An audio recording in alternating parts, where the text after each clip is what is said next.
This is Dsntv, showcasing the ability in disability, proudly brought to you by the PA people.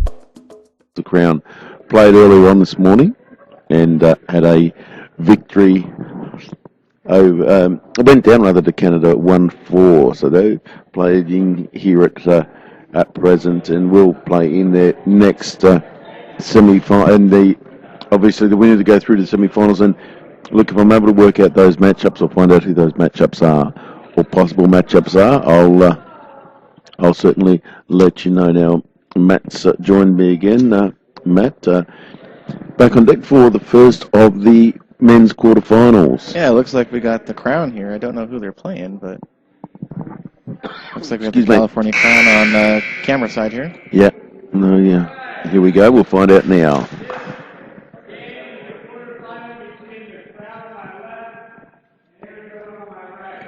There we go, Arizona. So,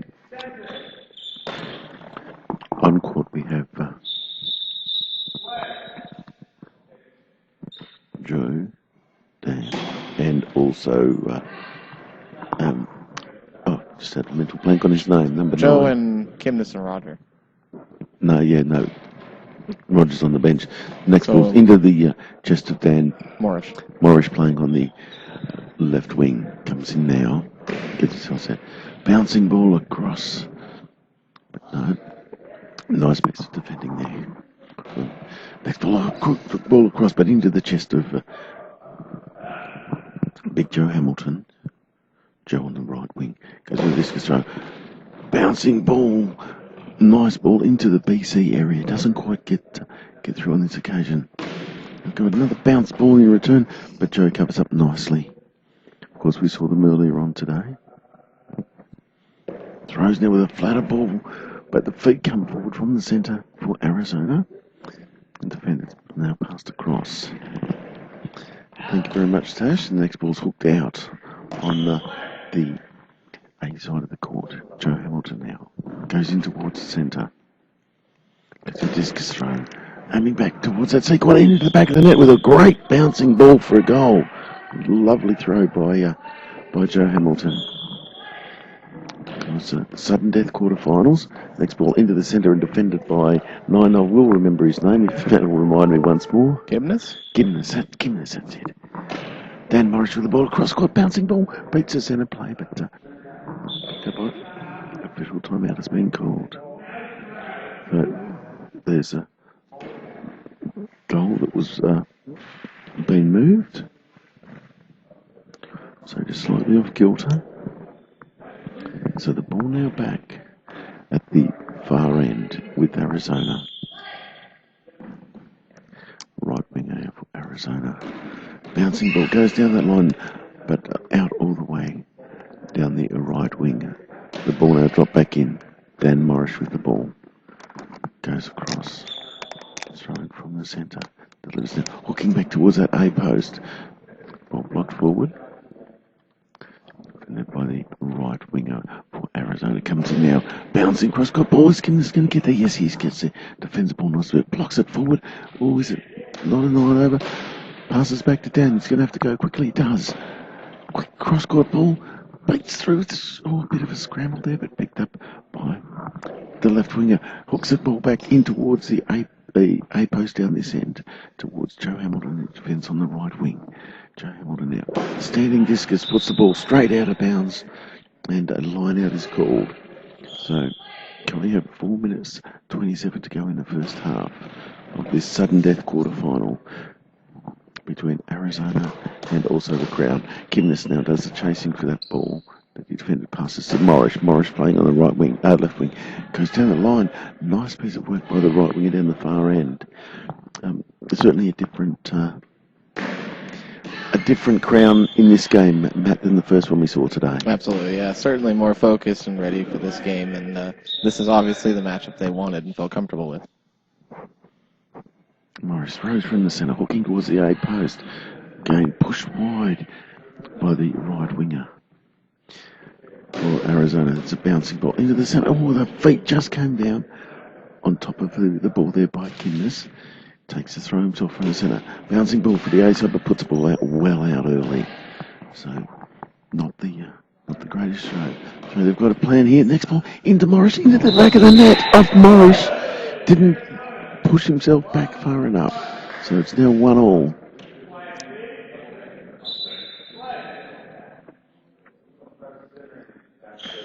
Hamilton with the ball goes with a discus throw. Bouncing ball, aiming for that gap on the C post. This time it's blocked forward by the winger. Winger now for Arizona with the ball. Goes and puts the ball straight out on this occasion. So, next throw now. Again, Hamilton with the ball. Aiming, beats everybody through and into the back of the net.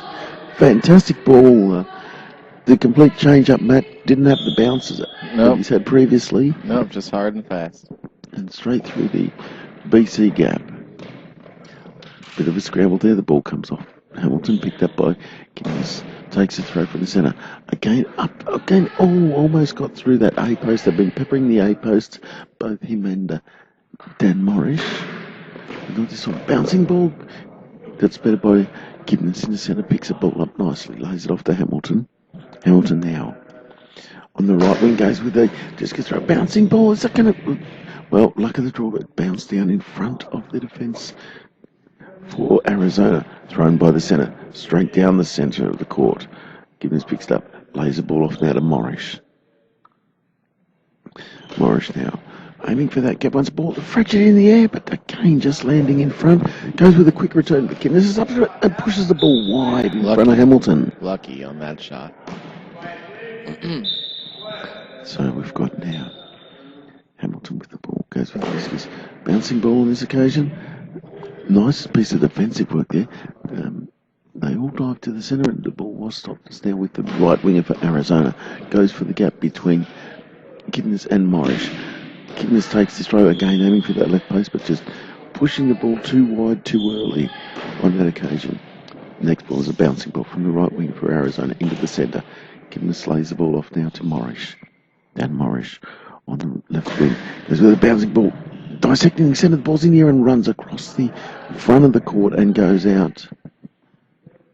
It's a game of inches. So many times this game, Matt, where the ball could have flown up and dropped back down, but it's gone sideways on a number of occasions. Right. Morris with the ball now. Comes in, bouncing ball, but into the centre on this occasion. Lays off now to the right winger. So we're down to just over a minute to go in this first half. There's a scramble into the back of the net again. Dan Morris needs to, if the ball's up, he needs to just push himself back, not roll backwards over. Yeah, he's not attacking the ball. He's letting the ball attack him. Yep, so.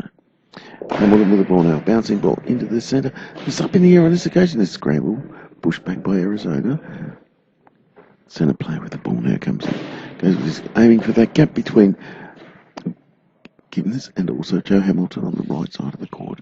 Doesn't get through on this occasion. Gibbons out. Good bang. Big bouncing ball. But equal to the task was Arizona. The ball pushed across court to the right wing. Bouncing ball on this occasion. Well covered up. My goodness. Morris with the ball now.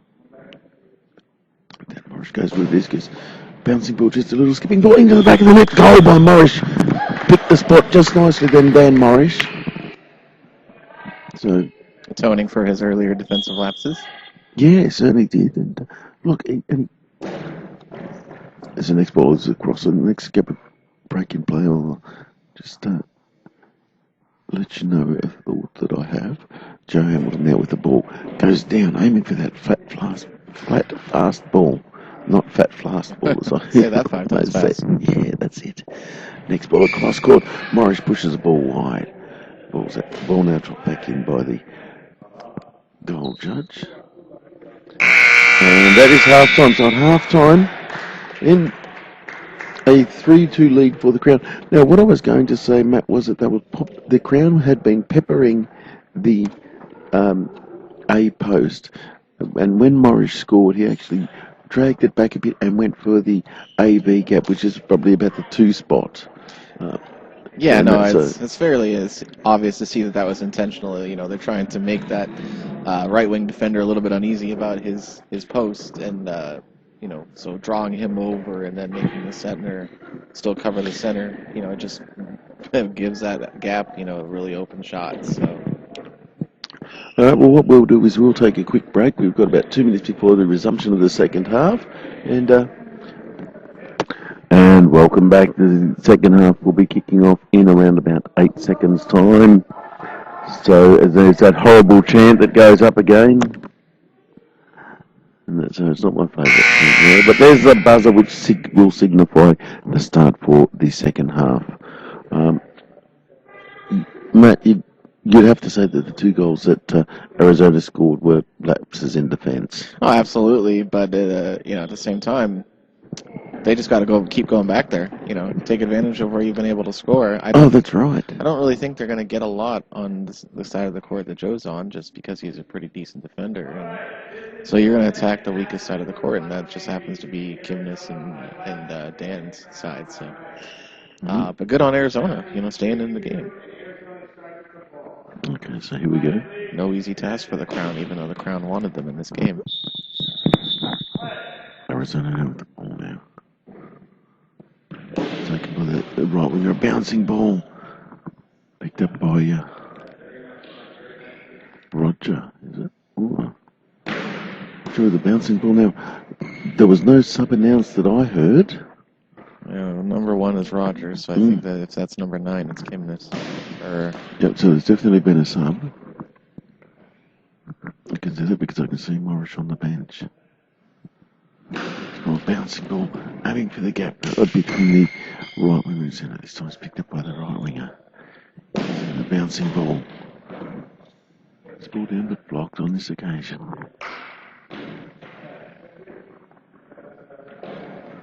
Centre cross court into the centre, picks the ball up nicely, lays it off to left winger for Arizona. Goes back to his mate, standing through, whippy action, but this time it's defended by Joe. Picks it up nicely, back on his right wing.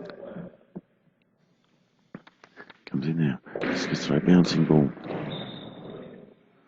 Picked up again, a nice bounce ball, but picked up cleanly by the left winger, sends it back to the centre. Lays the ball off now from Kipnis to Roger. Roger on the left wing now. Bouncing ball. Too much beating that one there is straight into the centre of the court. Throw taken by the centre for Arizona. A flat ball into the middle. This time was picked up nicely by Kipnis. Goes with a quick return, beats the centre play, but the right wing is coming a long way. Blocks it forward. And then chases by the centre to pass back to the right wing. It goes down that line, but well blocked out by Roger on that occasion. So just to let you know, the substitution at halftime for the Crown was Roger on for Dan Morris. Next ball just been pushed wide of the post. Score 3-2. 5 minutes to go in this. Well, for all the chocolates this game here, because if you don't win, then you're out. Exactly. So, flat ball goes down the line. Fantastic ball by Joe Hamilton. Flat and fast and in the C corner. So, got a little bit more breathing space. They've gone with a quick return, but blocked out by Hamilton. Hamilton now going with a similar throw, but this time he drags the ball across his body a bit and it finishes up going into the centre player for Arizona, who now takes the throw. Goes across court, picked up by Roger on the left wing for the Crown. Bouncing ball goes down the line but wide. Way wide. Arizona with the ball now. Goes for a quick throw. It's the kind of offense they need right there, though, to get some goals on this team. It's that top spin bounce ball on that other side of the court away from Joe. Yeah, certainly do. Throw by Roger, but straight into the centre. Going to take it himself now. Number 3 for Arizona with the ball in the centre. Goes with a discus throw. Bouncing ball. Is Kim's going to get there? Yes, he is. Picks it up nicely. Well, it was really picked up cleanly, and my view was blocked by the centre. Anyway, Roger goes across court ball, aiming for the C post. Left winger for Arizona goes across, takes the ball, sends it straight down into Gimnes, who does the chasing, picks it up, goes with a flat throw, but not a lot of thought was on this case of get rid of the ball as quickly as you can. It's taken by the centre player, who now sends a quick return back in. 3:33 to go in this second half of the quarterfinal between Arizona and the Crown. Someone bouncing ball picked up by the left winger for Arizona. Winds up now, a whippy action with the arm. Oh, almost got that one. Stretch there by Gimnes was all that saved that ball from the back of the net. Lays it off to Roger. Again, a bouncing ball, but too much centre. Centre player just literally dropped on the tee. Lays the ball off now to the right winger. Goes with a bouncing ball. This is a much solider defence there by Gimnes. Knocks the ball forward, then goes and chases, passes it back to it's Big Joe Hamilton. Ball goes forward off the feet of the left winger for Arizona. Set now. Flicks the ball across. Ball ends up in the ample chest of Big Joe. The ball is stopped. Flat ball on this occasion by Hamilton, but dragged the ball about a metre and a half in from the sideline. And had it gone straight down, there's a chance that he would have got through this one. He beats the centre. Picked up by the left winger for Arizona, passes it across to the right winger. Winds up now, goes for the Rogers corner, and it's up and in over that left corner again. So the score is 3-4 with 2:06 to go in the second half. I need to feed that guy. Good bouncing ball, and this time into the centre. Rogers got to, from a Crown's point of view, he's got to change his attack line. Bouncing ball from the right up and off the back of the into the back. No, saved. Joe Hamilton moved like a gazelle across the back of the court on that occasion to deflect that ball, and then sends a fantastic ball. Took the centre the wrong way and flat and fast. That's disheartening. You almost get a goal and then give one up on the opposite ensuing possession. Yeah, that's it. Bouncing ball thrown by Arizona, the right winger. It's loose, and again this time Roger gets across and saves it on the left wing for the Crown. Bouncing ball up into the air, goes forward off the right winger, picks the ball up now. Settles down, prepares to take his throw. Cross court ball on this occasion. Needs to go back to the opposite corner. And Jamon goes a flat ball again. This time it's off and into the corner of the goal. Off the noggin of the Arizona winger. See, Arizona needs a timeout to refocus right now. Yeah, so they've got 1:08 to go. Bouncing ball. On this occasion, the ball up, and Roger's got to be quick here, and he was there able to. The ball fractured, and was able to push down on it. Roger again, another ball straight to the centre, and has got through soft feet into the back of the net. And the fat lady may not be singing yet, but she's certainly on the stage warming up. But this is a good performance though by Arizona. Yeah, it was. They just lost focus towards the end, and unfortunately, without a coach to kind of ring them in a little. Yeah, that's it. So, but a good effort. The next ball into the centre. Joe's got it now. Joe on a bouncing ball. Aiming for that gap straight through the feet again. The game itself doesn't. Arizona don't deserve this scoreline against them. No. The score is, I said currently 8-3. That's not a true reflection of the way the game was played. And it was a lot closer than that as the next ball blocked forward, as we're down to 24 seconds to go. Yeah, but I mean, they were in this game, with under a minute to go. They were only down, 2 goals just over a minute to go, and they were in it in full complement of timeouts, and they just lost their focus. Yeah, that's it. It's the next ball into the centre. This time the centre picks it up for Arizona. And down into the final 6 seconds of the game. It's the bouncing ball, and that will be the final play in this game. It will be a win to the Crown, who go through 8-3 over Arizona. Matt, you see changing points in the game. Changing point in that game was when they almost scored at the other end, opposite end of the court, and the very next ball, Yep. Joe put a clean winner straight through to the, as I'm looking at it, the right-hand side of the centre. Exactly, yeah. I mean, that ball, could have brought them even. The one that they hit the crossbar and came back down into play that Joe saved. And they're like, oh, God, it's in, we're tied. And then they get that emotional letdown, and all of a sudden you let one goal in, and then 2 goals, and then 3 goals, and then you're down by 5. So yeah, that's it. So, but congratulations to the Crown. They move on to the semi-finals. And I don't think it's any secret that I tend to support the Crown. And that, even in the tournament, I believe, in the Nationals, where my colleague did not support them, I don't believe, did you? Didn't think they could win it? Actually, no, I don't think a lot of people really picked them, but they had such an easy road going through into the finals, and then just blew. They the hardest game of the tournament was their final game against the Moneymen, but yeah, they had a good team that won that national championship, and so we've got about. Sorry, Matt. Go ahead. We've got about 2 minutes to go, so we'll take another quick break. And welcome back to the 2015 Locomotion Tournament on Disability Sports Network with Buddha and Goose. And the second semi-final, which is about to come, quarterfinal, sorry. Then there's 2 quarterfinals going on in the other gym. Now,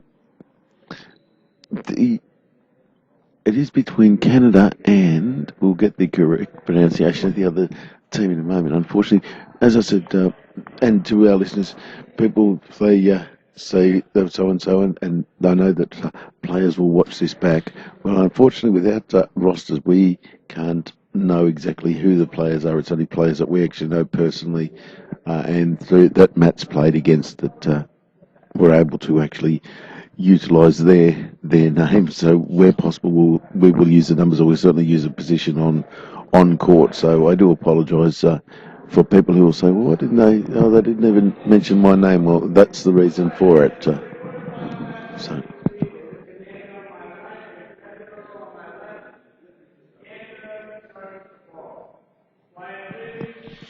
Did you get the name of that team then, Matt? Sonora, maybe? I couldn't tell. Yeah, I think it might have been. Canada with the ball. And so it goes down that little line, defended nicely by the left winger here. Goes with a discus throw, the right winger, sorry, with a discus throw. Sends the ball back into the left wing down the far end, across court ball, but straight into the centre. Picked up by centre for Sonora. Passes it across now to the left wing. There's the ball going down the line and just pushed wide on that occasion. So we've got now Canada with the ball at the far end of the court. We'll come in on the right hand side. The right winger for Canada has the ball. Comes now, bouncing ball, but easily picked off by the left winger for Sonora. Goes with a quick return, aiming for that gap between the centre and also the left wing, right winger, and got straight through it.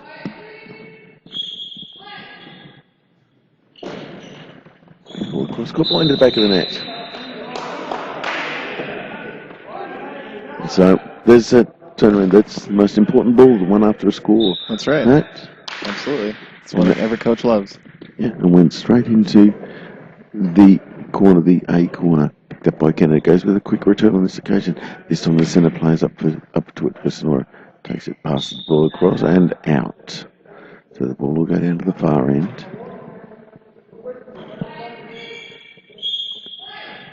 Canada with the ball now. The left wing at the far end goes down and straight down the line and into the corner post. So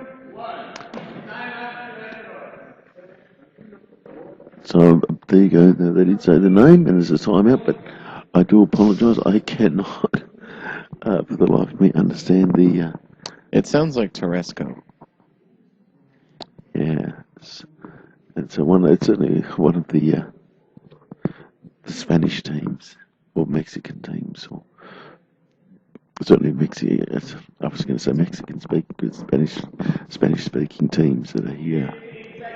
So 15 seconds, coaches off court. So to me.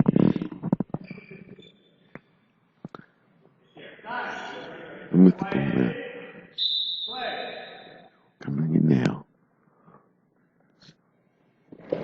Ball, cross-court ball. Zilla goes with a quick return by Kennett. This time, nicely. Nice piece of work. The idea was right. The ball over on this occasion. The centre player chase it. Couldn't chase it and collect the ball far enough. The ball now dropped back in. The centre player for Centre's got lost, but got back in position nicely. Canada didn't pick up on it. And the ball was sent down to the A corner. The ball now goes with the discus and puts the ball straight out. And it was always going out. So it's a bit of firepower out on that court at present. Yeah, both teams are pretty offensively gifted. I think Canada holds the edge in the defense department, though. Yeah, I think it's when they get into the quick return. They don't want to get sucked into playing the Canadians in a quick game, I don't think. Well, they were found out by that earlier, and I think they will continue to be found out by it. Oh, here we go. Get it with the ball. Rowling takes the ball and hits the post and out.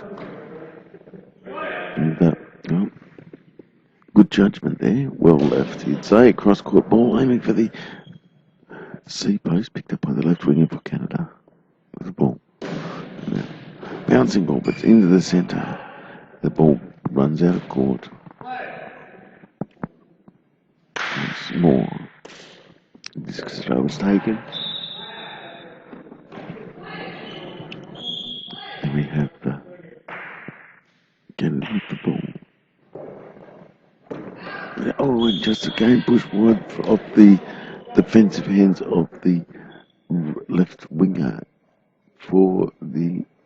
Now, what did you think the team was? Matt? It sounded like Tarasco, but it's really impossible to know at this point. Yes, so.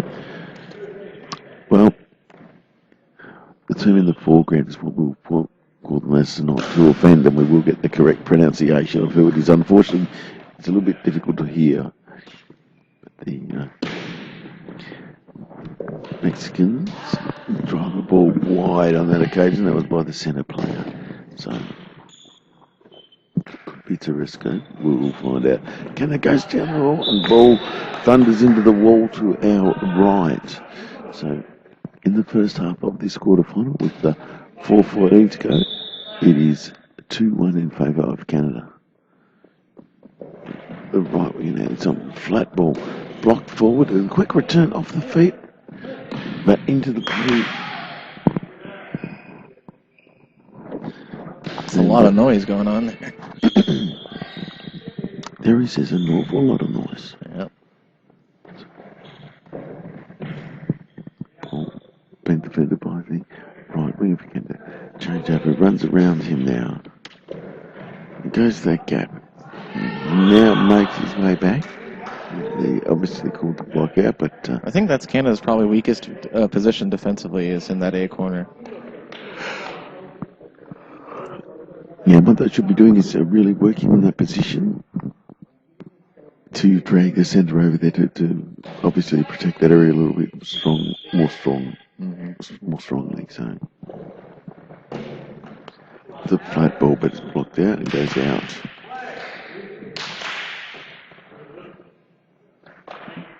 Ball now passed all the way across to the left winger.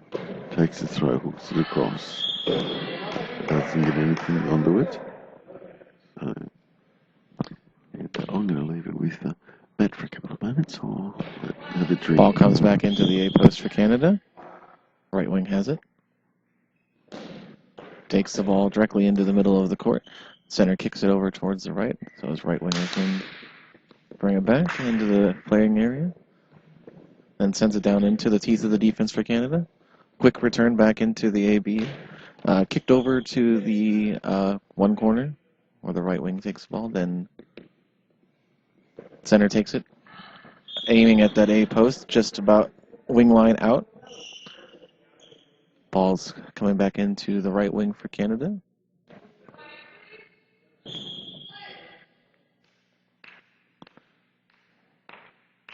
Moving around the back of the center. Aiming aiming at the one post, the A post for the team in the foreground here. And the goals have collapsed. Yeah, he pretty much just tackled that goal. Yes. That was like Scott Steiner, Rick Steiner type of wrestling charge. But in any case, great defensive effort, blocked it out. Just have a port repair and possibly a burst appendix. Well, that's... Paul comes back in to the right winger for the team here, camera side. Moves around and back, aiming for the C post, left wing for Canada. Paul comes down the line, right into the back of the net in the corner. Just couldn't get over there in time to reach out. And Matt, this is the time. If you're Canada, you want to really drive the nail in now. Exactly. Yeah. So that's 3-1 in favor of Canada now. Right winger takes the ball, drives the ball down for Canada, goes with a quick return bit into the centre. Ball now with the left wing here. Cannon's back into the goals, goes with the cross-court ball towards the Canada C-side, but picked up by the centre. Lays the ball off to the right wing, who goes around, takes it close to a high ball and kicked out and over and almost took out the Watch out, table. coach. Watch out, coach. And ball comes back into the right wing for Team Mexico here. Down, to the BC area, doesn't get through. The left winger for Canada gets across the defence ball nicely. Moves across now. Bouncing ball across the face. Late movement by the left winger for the backup. Runs around, takes it on the right side. This will be a ball over. Big kick at that one. Yes. And, ball comes back down to our side, coming into the left winger. Starting from well off court here. Runs in now. Bounces the ball into the centre. Picks up cleanly, goes for a quick return and into the feet. Now they're getting sucked in, going for the quick game here. Picked up by the right wing. He goes across, up and over the top of the corner of the net. Lots of ricochets for Canada down on this end. Really getting that up-tempo offense going, and seems to be favoring Canada. Canada's getting more fractures than this other team is. So. Yeah, certainly is. So, ice shades are being called. It's very cool in here. It's another thing I might need to put on my jumper. Oh, it feels great. This year I don't have to take my shirt off when I'm announcing. And that's only a bonus for everybody. Not for the ladies, of course. Yes. Right winger goes for the gap between the BC, doesn't get through. The left winger for Canada defends it. Comes in now. Bouncing ball, but this will be too much in the centre. Nicely picked up. Lays it off to his left winger. Into the goal. Goes with a bouncing cross-court ball once more. Picked up again by the centre player with relative ease. Lays the ball off to the right winger now. Bouncing ball going down the line. It's off and it's been kicked forward. Nice last-second save. Certainly was. It was almost like a scissor kick to keep the ball out of the net. So, great effort there. And so there's a bouncing ball. And do it again. Yes, he can. He pushes the ball wide on this occasion. And out over the sideline. Center's having all sorts of problems reading those bounce balls coming across him. Yeah, oh, yeah, definitely is. Left wing goes down the line and pushed wide by the right wing defender for Canada. That's where he wants to go. Yeah, that's where you need to go. It looks like it is the weakest point of their defence, doesn't it? Right. It's a cross-court ball and over the back of the net. The ball was sailing towards our commentary position. It seems a lot on this side, like we're in the middle of a World Cup game. This team's just kicking them out of bounds and this is it. Scissor kicking and heading them. Next ball, aiming for the BC gap. Picked up by the centre for Canada. Settle things down a little bit. Flat ball and defended by the right winger. A low pass across to the left-hand side. Is he going to go to the same spot? Attempted to hit the BC on the AB on this occasion. So the theory was right. Fast, flat ball. A goal has been scored. It actually came off the centre and the ball actually went through the net. And that is half-time. So a half that went very quickly with some really good scrambling defence. Absolutely, and a really up-tempo offense on both sides. Kept the clock running. And Canada just taking advantage right now of some really bad defensive form. Some teams just can't really pull off that up-tempo offense, and be able to defend properly on the ensuing possessions. And team just looks like they're having some hard times with that. So, but they need to keep attacking that the A post for Canada. Yeah, look, they certainly do. And we'll be back to resume the coverage of the second half of the second quarter final between Canada and I think, we'll get clarification on the name, but I think it's Tereska. But yeah, we'll be back with you for the second half, and we will actually get confirmation. And welcome back to the second half of this quarterfinal between Canada and Querétaro. So we've been practicing our Spanish. Querétaro. So, and the current score is 4-1 Querétaro. So Canada leads 4-1 going into the second half. 7 minutes on the clock. Here we go. the ball now dropped in to Querétaro. The left winger with the ball. It's going to take the throw. Goes down the line, but nicely covered up by the Canadian number 2 in the right wing position. Goes a bouncing ball again straight down towards the Querétaro C corner. But the defence by the left winger is ideal. It goes with a quick return. Again down the line, again from Canada. The exact same thing. They're both at the same spot on this occasion though. Querétaro pass the ball from one side of the court to the other side of the court and promptly throw the ball out by a long way. So, as I said, 1-4 with Querétaro down. Ball now by Canada. Canada going for that BC out. Doesn't get through on this occasion. It's Querétaro now going straight down the line from the C post. As I look at it, goes with a discus throw, but probably pulled out by Canada number 2, who puts the ball out. Timeout Querétaro. Matthew, your words of wisdom for our viewers and listeners. Well, I would say that with the way that Querétaro is attacking, they need to come up with a specific offensive plan. Right now, it just looks like they're getting the ball and launching wherever it goes. They need a coordinated attack on offense, and like I mentioned earlier, I would really say that the most possible opportunity that they would have to score is in that one corner. Try to pull him over to the corner and then exploit the gap. On the other side for Canada, they just got to play defense and keep attacking.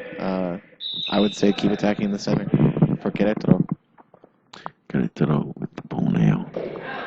Probably puts the ball out and a bit almost takes the goal judge off the feet. Yeah, that was the right side of the court, just not on the court. That's correct, yes.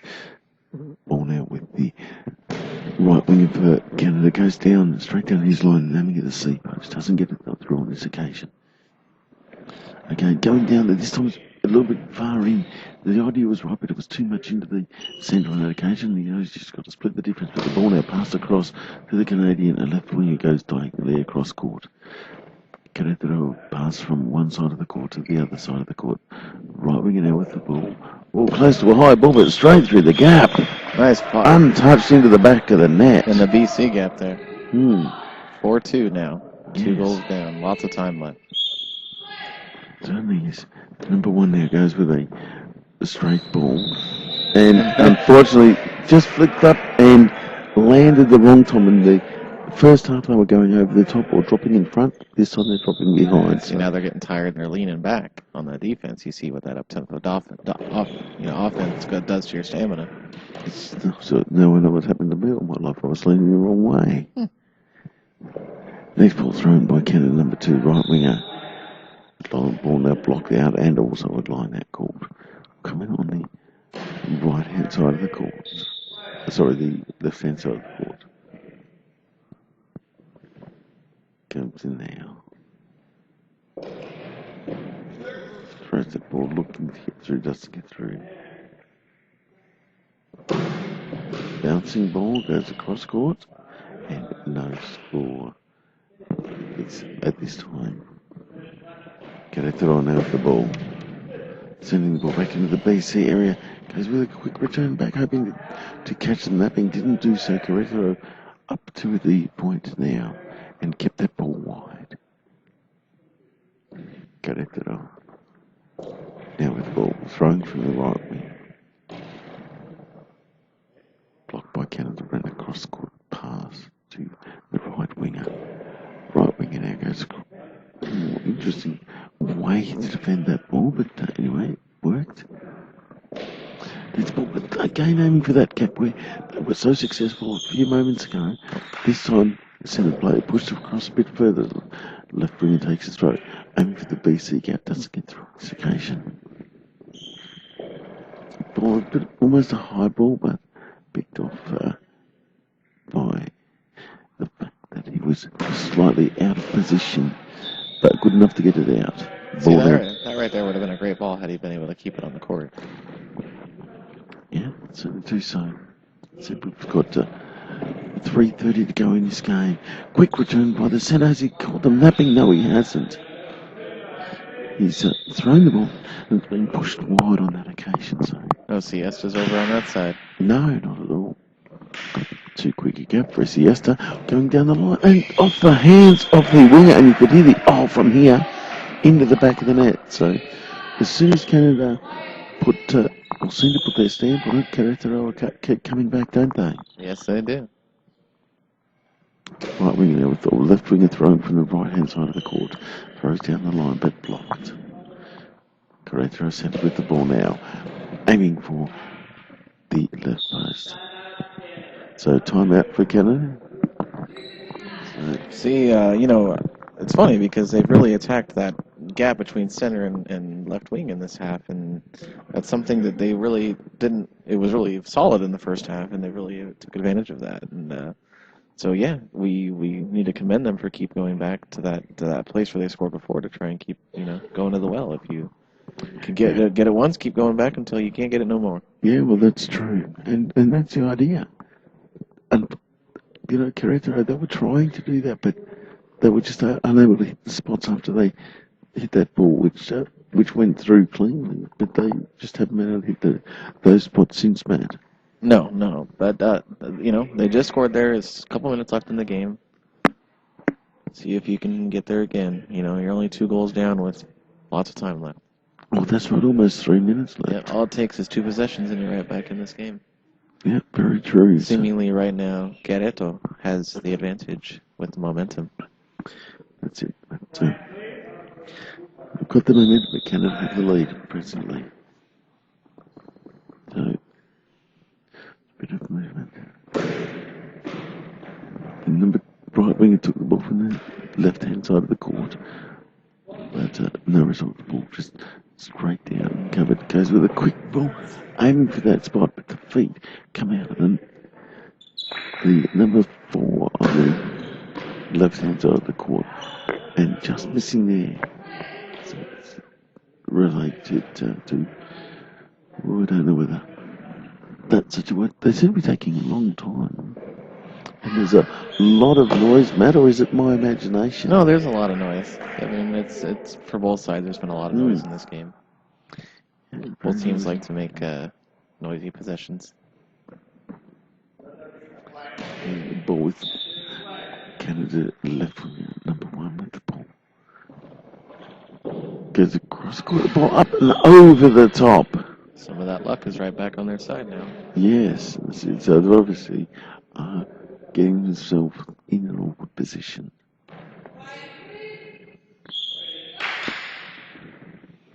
Querétaro with the ball now.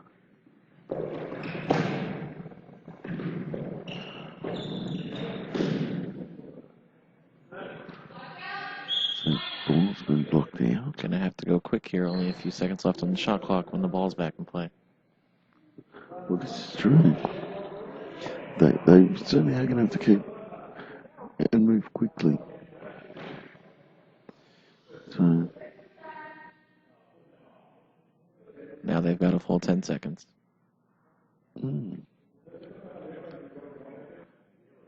Yeah, very. Which honestly they deserve, because they were taking a long time to get the ball back in, with that shot clock running down. So. Well, that's right. All right, get it through with the ball now. Too much middle. Yeah, came straight in the middle, played off now to the left winger for Canada. Comes through, goes across court through the centre and into the back of there, untouched. Almost went across the tee, that ball. The Querétaro starting to, on that occasion, overcorrected to cover up for a possible weak next ball. Hits the AB cap. Number 2 players here, the right wing for Canada. Goes almost straight down from about 1.5 meters inside the court. Doesn't get through on this occasion. Querétaro win now with the ball. The right winger sends it quick down. Nicely picked up on this occasion by the right winger for Canada. Went for the quick return. Did not get through him. On this occasion. Ball now with the number 1 for Canada on the left wing. Bouncing cross-court ball. It's been kicked. This time it's gone forward and it's going to roll out of court. So it's blocked out. Long pass across. And now just throw it straight down to the number 2 on the right wing for Canada. Comes in there. Bouncing cross-court ball. Defended by the right winger for Querétaro. And that's all it's thrown wide as it cannons into the wall alongside Matt. If he was a couple of metres to his left, he would have been taken out. Yeah. Anyway, left winger for Canada starts off court, bouncing ball across court. But it's a funny ball because it was going across and straightened just slightly and then kicked wide out on the right-hand side of the court. And right with the ball now. Goes with the flat ball in this occasion, blocked by the centre for Canada, and Quack take the ball over. So a lot of balls to center in the last couple minutes of this game for Querétaro. So that's very true. And there we go. And that is time. What a very, very quick half, Matt. So, yeah, there's the final score, 6-3 Canada. 6-3 Canada. Moving on to the semifinals. We don't know who they'll face yet. That's to be determined, but stay tuned for... Yeah, well, that last 2.5 minutes seemed to, or almost 3 minutes seemed to fly by. Yeah, well, not too many balls out, though, in the last couple minutes. So. No. Now, I think next up in this gym, by the look of it, we have going to have a ladies' game. Yeah, this is going to be the start of the women's semifinals. The semifinals, sensational. All right, well, we've got around about 5 minutes, so we're going to take a break from women's semifinals, and we're actually going to hand you over to Matthew Hines, who's going to do this one, so I can have at least part of the half of a break. So Matt will take you through it. So. Okay, so maybe just a little bit of time, but I'll hand you over to Matt, and I'll be with you at some stage during the half. Thank you, Tony. And we are just now getting ready for the first of the 2 semifinal matchups for the women's competition here at the 2015 Locomotion International Goalball Tournament in Los Angeles. We are just waiting for the teams to be announced. You're with the Disability Sports Network, where we showcase the ability in disability. And as Tony mentioned before, we are unable to bring you the broadcast in live time, but we will be putting these games up on the internet for people to watch and to listen to the live play-by-play as we saw it here. So tune in to DSN in the upcoming week to listen for when those games will be replayed. It's been a good morning for competition-wise. We are all set for the men's semifinals on the other side, so those will take place after the women's semifinals. The women's are split between 2 gyms, Gym 1 and Gym 2, and then same for the men, Gym 1 and Gym 2. Then the bronze games will take place in split gyms as well for the men and the women, and then we will conclude our broadcast today with with the gold medal matches for the men and women taking place here in the main gym, the air-conditioned gym, as we have called it, because it is warm outside and it is quite lovely here in the gym. So, in any case, I want to thank the PA people for their support. I want to thank OPI.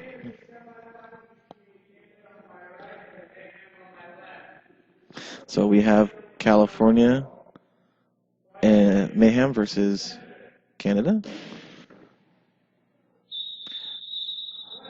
Ball comes into the center.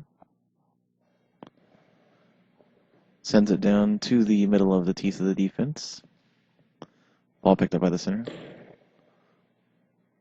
Thrown back to the C post, the 5 post, about out at the team line. No chance on that one. Ball coming back into the left winger.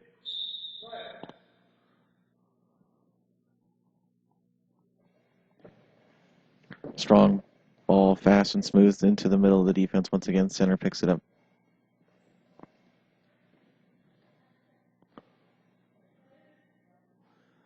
Picked up by the center for Canada. Straight back to the center once again for the Mayhem. Passed over to the right wing. Sent down to the BC area, the 4 gap, I would say.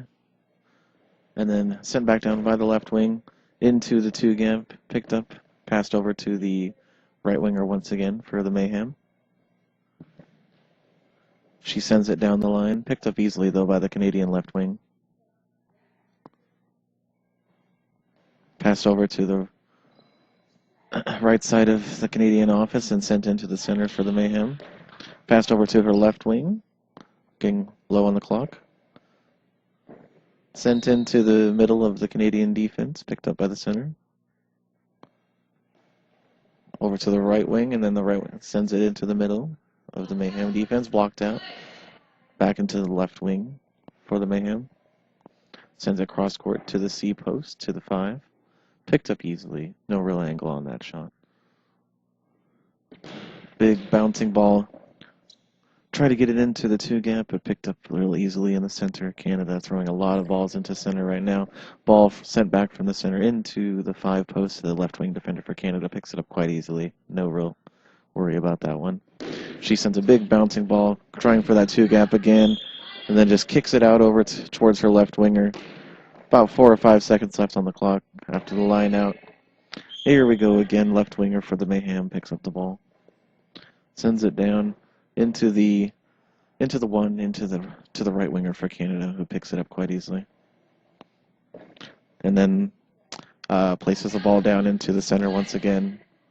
Kicked out towards the left wing. Left wing has the ball now. Sends the ball out towards the 5 post of Canada, about team line once again. Left winger has it for Canada.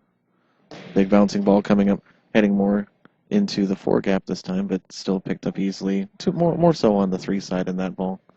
Center picks it up and throws it back to where it came from, going out about 3/4 court. Nobody really pushing the line so far between these both teams. Obviously, Canada, the more gifted offensive and defensive team. Canadian left winger sends it down into the right winger down the line for the Mayhem, who picks it up. Sends it back down where it came from into the 4 area of the Canadian defense. Center picks it up and tries to throw towards the corner of the 5 corner of the Mayhem towards the left wing, but it goes out just after half court. Ball comes back into the left winger for the Mayhem. Other teammates calling for the ball, giving her an idea where they're at. Then takes the ball, throws it into the... we have an equipment check for Canada. So far 0-0, couple minutes gone by. The Canadian Raptors, the women's team from British Columbia, Brenda and Ashley from the Canadian women's team, and Micah, local product here of California. Anyway, ball sent down into the defense, into the center for the Mayhem, who then takes the ball and throws it back into the 5 post for for Canada, picked up easily by the left wing defender. Comes back into the center of the court, and then the ball goes down into the 2-gap and blocked easily, then sent back into the corner for the Canadian women left wing. She takes a hard throw down the line and blocked out just around the wing line. Good defense right around the corner. Good idea.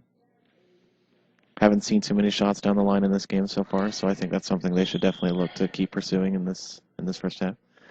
Right winger has the ball for the Mayhem. Comes into the middle of the court and throws it back to the C post, the 5 post for the Canadian women. Easily picked up.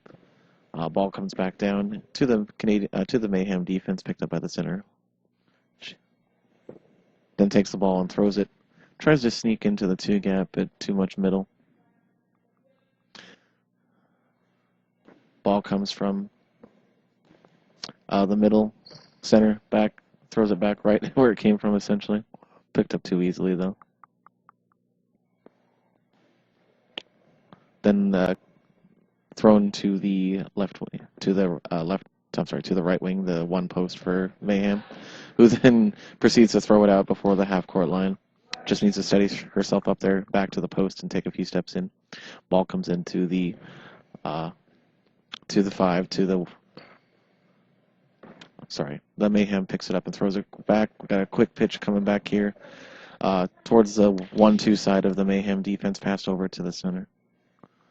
And she takes the ball, throws it back to the 5 post for Canada, the left wing. Ball comes back in. Thrown towards the 2-gap, but picked up by the center easily and passed over to her left wing. Actually kicked over out of bounds towards her left wing. Left wing takes it, throws it into the middle.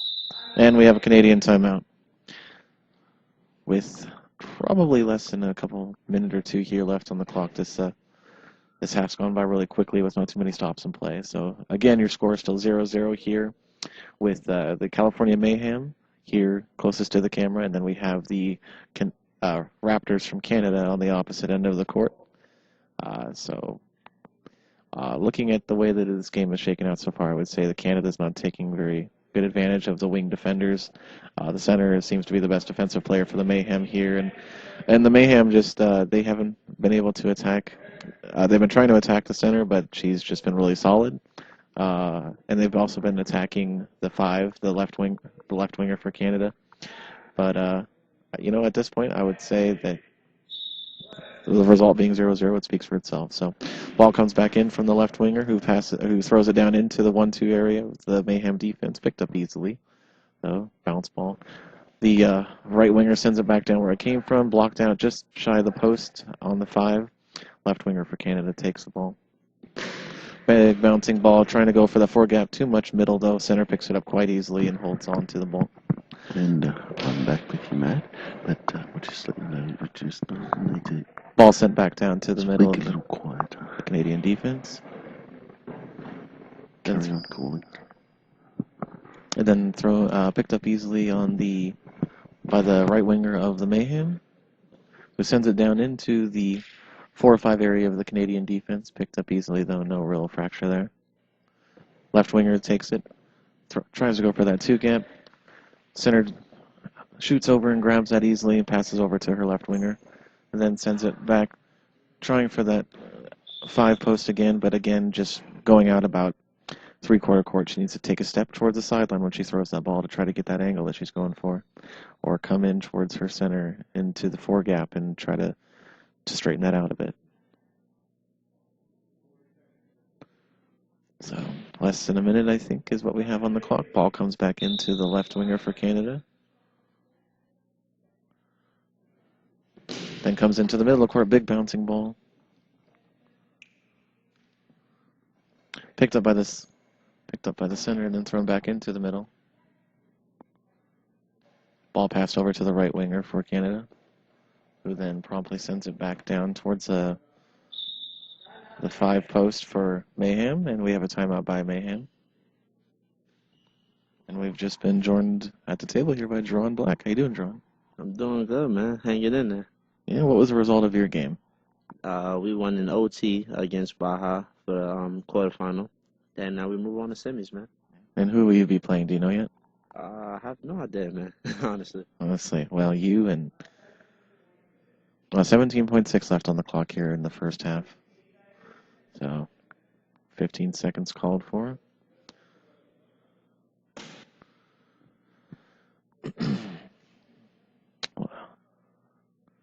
Team settling into their defensive stances before the referee continues play. Time is called.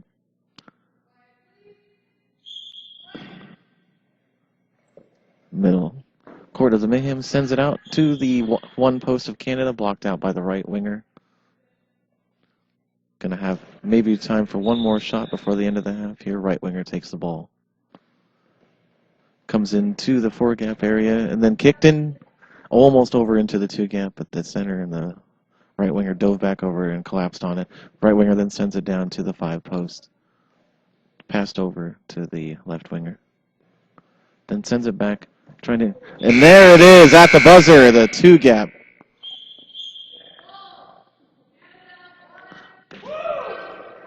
(1-0) at the half for Canada. So there you have it, a great finish to the first half there. That ball just came from the left winger for Canada, quick against the time of the clock, and just snuck it in there.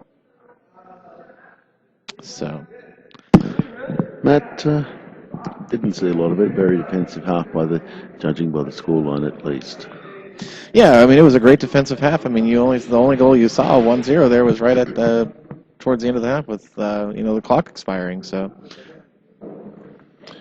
now I've actually just closed the wrong documents. I'm just going to open the music again, and we'll be back with you to start the second half very shortly. Second half between the Mayhem and Canada. Now, the Mayhem are at the far end of the court. This end of the court here, we have Canada. Mayhem with the ball. Centre play now with the ball. Bouncing ball into the gap, almost through the gap in the AB area. Ball now laid off to the right winger. Comes in now. Goes with a flat throw on this occasion. Misses the court by a long way. And this will keep the referees fit because we have no goal judges down the other end. It's a weekend workout for sure, every time. You should be back on now, Matt. No, I'm back on. Yeah. Back next ball into the centre. Laid off to the left winger for Canada. Comes in now. A flat ball. Has it got through the gap? Yes, it has. Got through the AB gap, which was exactly where they scored late in the first half, Matt. Absolutely, and that's where they need to keep attacking. I mean, as long as it's open, go for it. Cross-court ball picked up by the right wing by Brenda for Canada. And throws the ball straight back into the centre, though. They've got to work a bit wider. Mayhem straight back into the centre, laid off to the left winger now. Left winger about a metre in from the sideline. Going for that same gap once more. This time the centre player pushes herself across the court more and defends the ball nicely. Lays the ball off, goes with a big cross-court ball. Ball fractured forward but blocked out. Coming on in the left winger for Canada, goes with a narrow angle ball. Probably about the 2 area. Doesn't get through this occasion. Right winger goes with a big bouncing cross-court ball that turns into a dribble which finishes into the back of the net. Sucked Canada in. They just went too far in. They went too far in on that occasion. So it's not the right positioning. So 2-1 is the score. And we've just been brought some food. Thank you very much. So sensational. So the score is now 2-1. It's a bouncing ball going for the same spot again, and Pete almost gets through the centre's feet on this occasion. Lays off now to Brenda on the right wing. Goes down that line. Defended nicely though by the left winger for the Mayhem. Comes in now. Goes for that gap into the centre. Defended nicely. Gets herself set now. Again, Brenda this time dribbles the ball across towards the centre. Hits the centre player on that occasion. Now, the goal that was scored, Matt, we spoke about it yesterday, and I know you're eating, so that's all right. Keep eating, mate. No, that's okay. Yeah. The goal yesterday.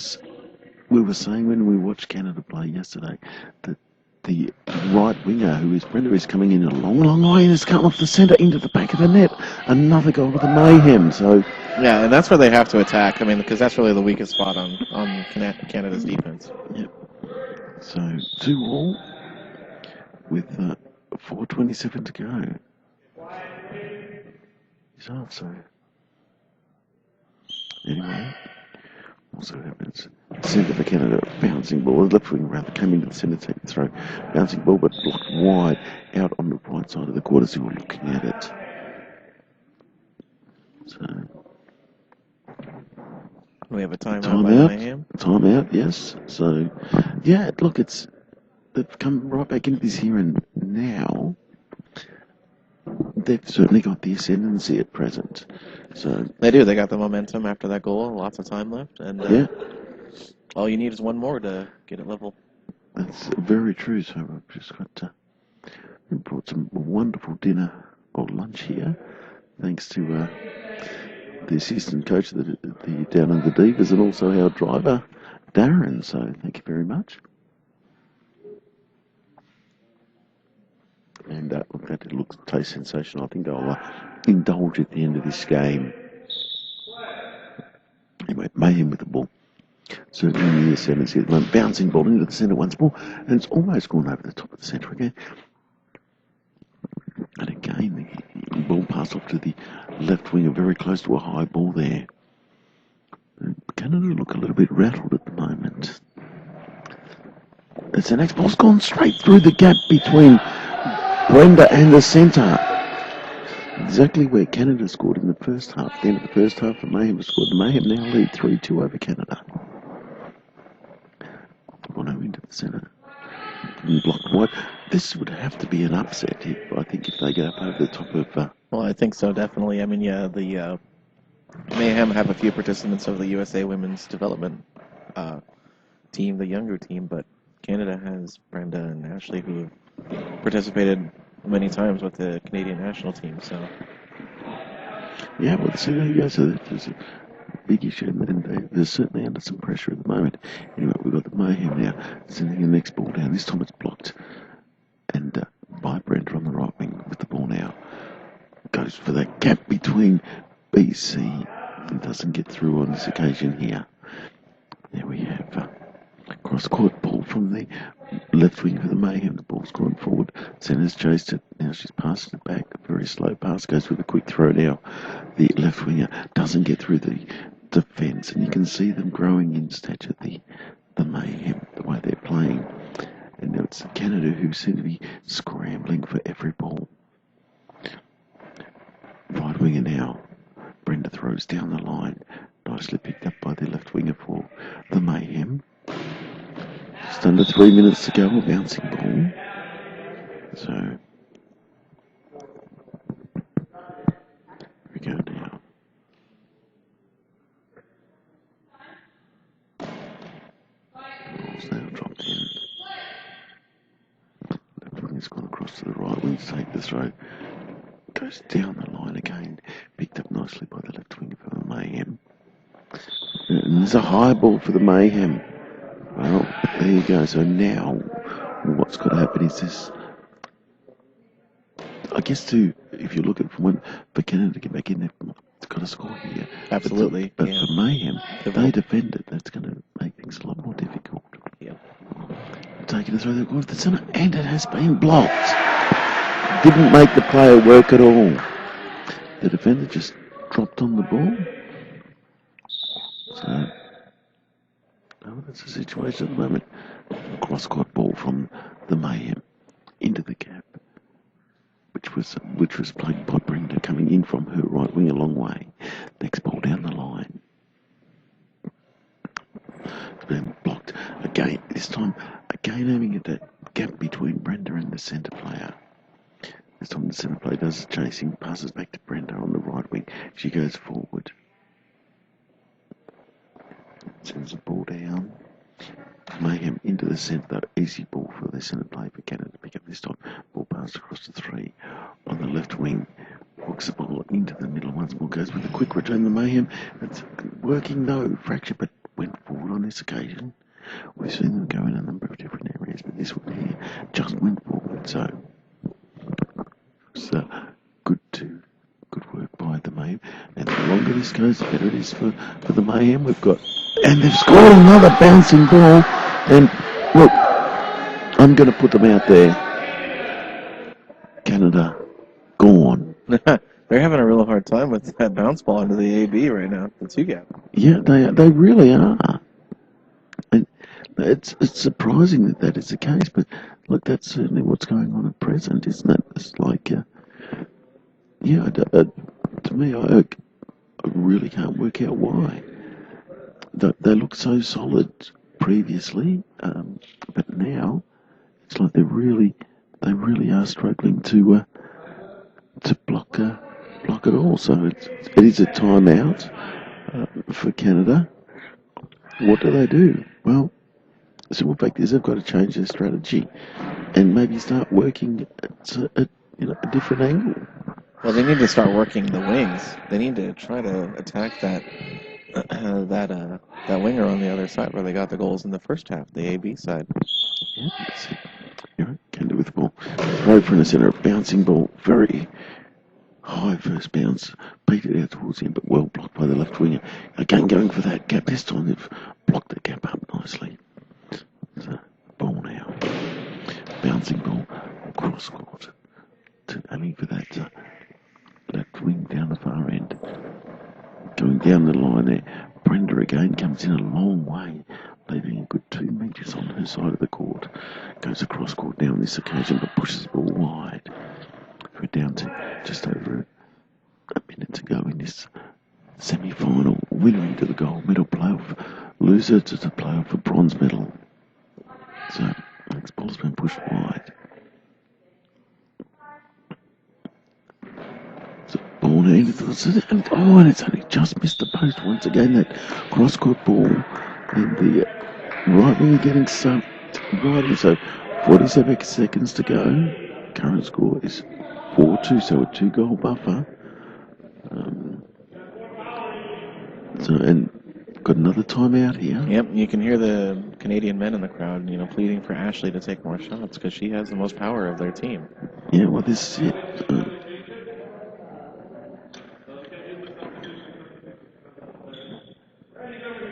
So, anyway, here we go.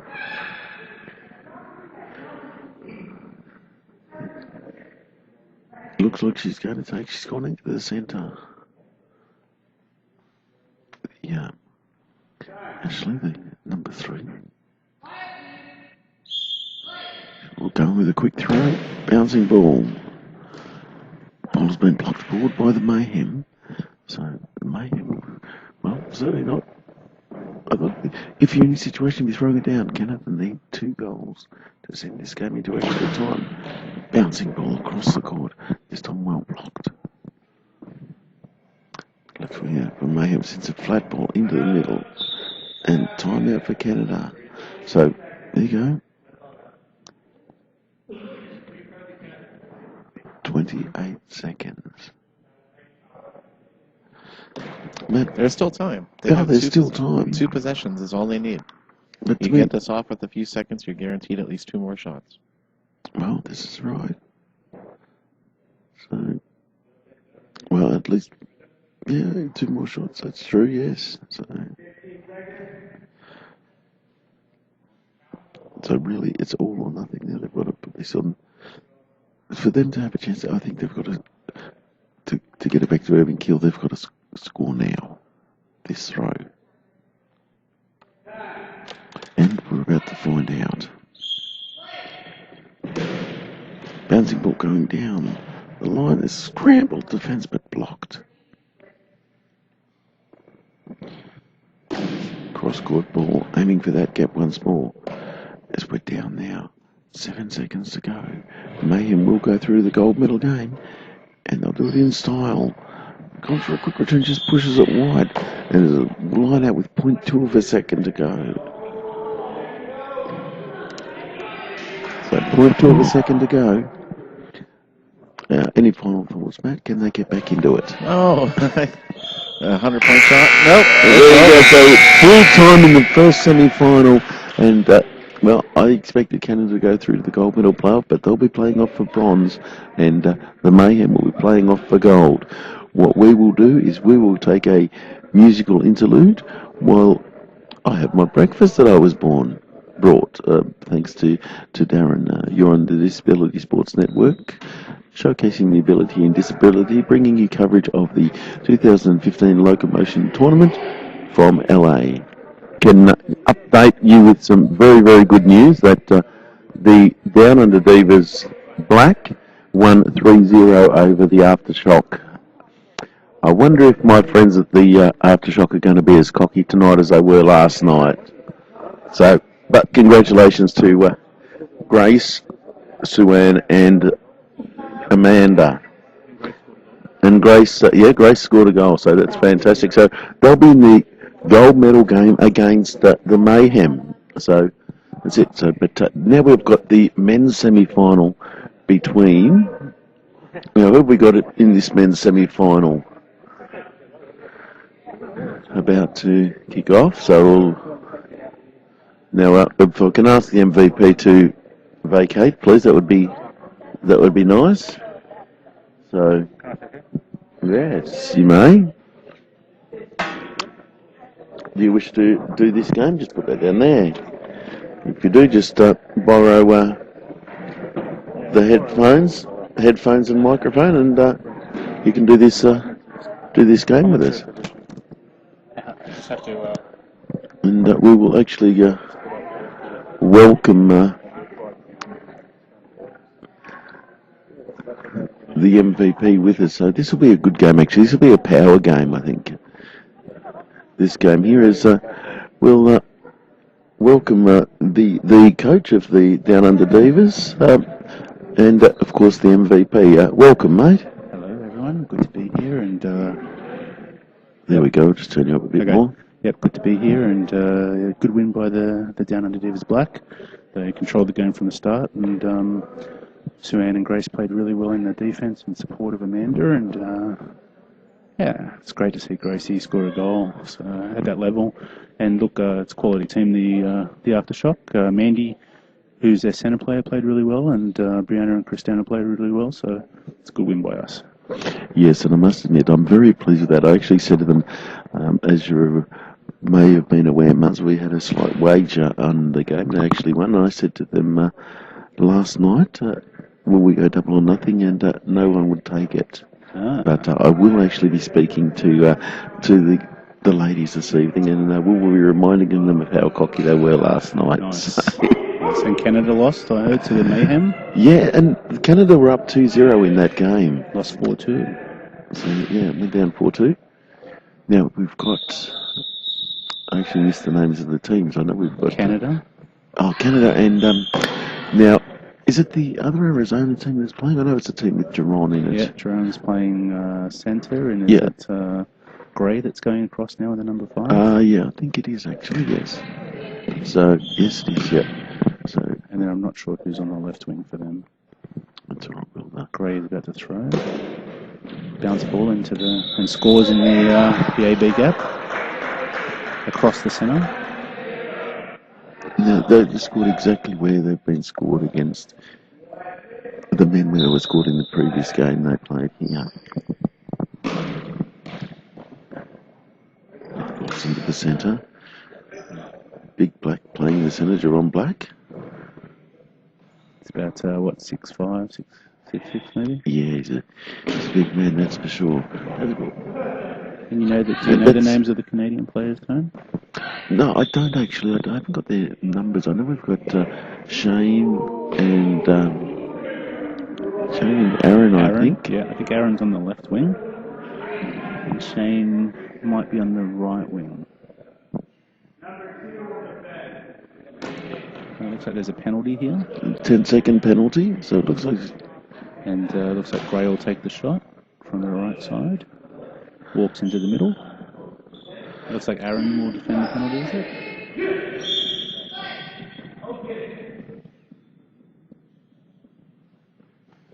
Comes down the middle of the court and puts it straight into the C corner. A simple way home, Murray, wasn't it? Yep. A simple shot. Well, if you're going to throw penalties from the centre, you need to be accurate to either post. It's that simple. So we've got Gray, Jerron and Kevin, I think. Oh, and over. Black flicks one over the top with his hands. And Tash Cugley, the line girl, drops it back into play. Gray comes across and takes the ball and then goes back to the AB spot in the court. Spins and throws. He's got that real whip. This is the first time I've seen Gray actually throw, so he's got that real whippy up and down discus action.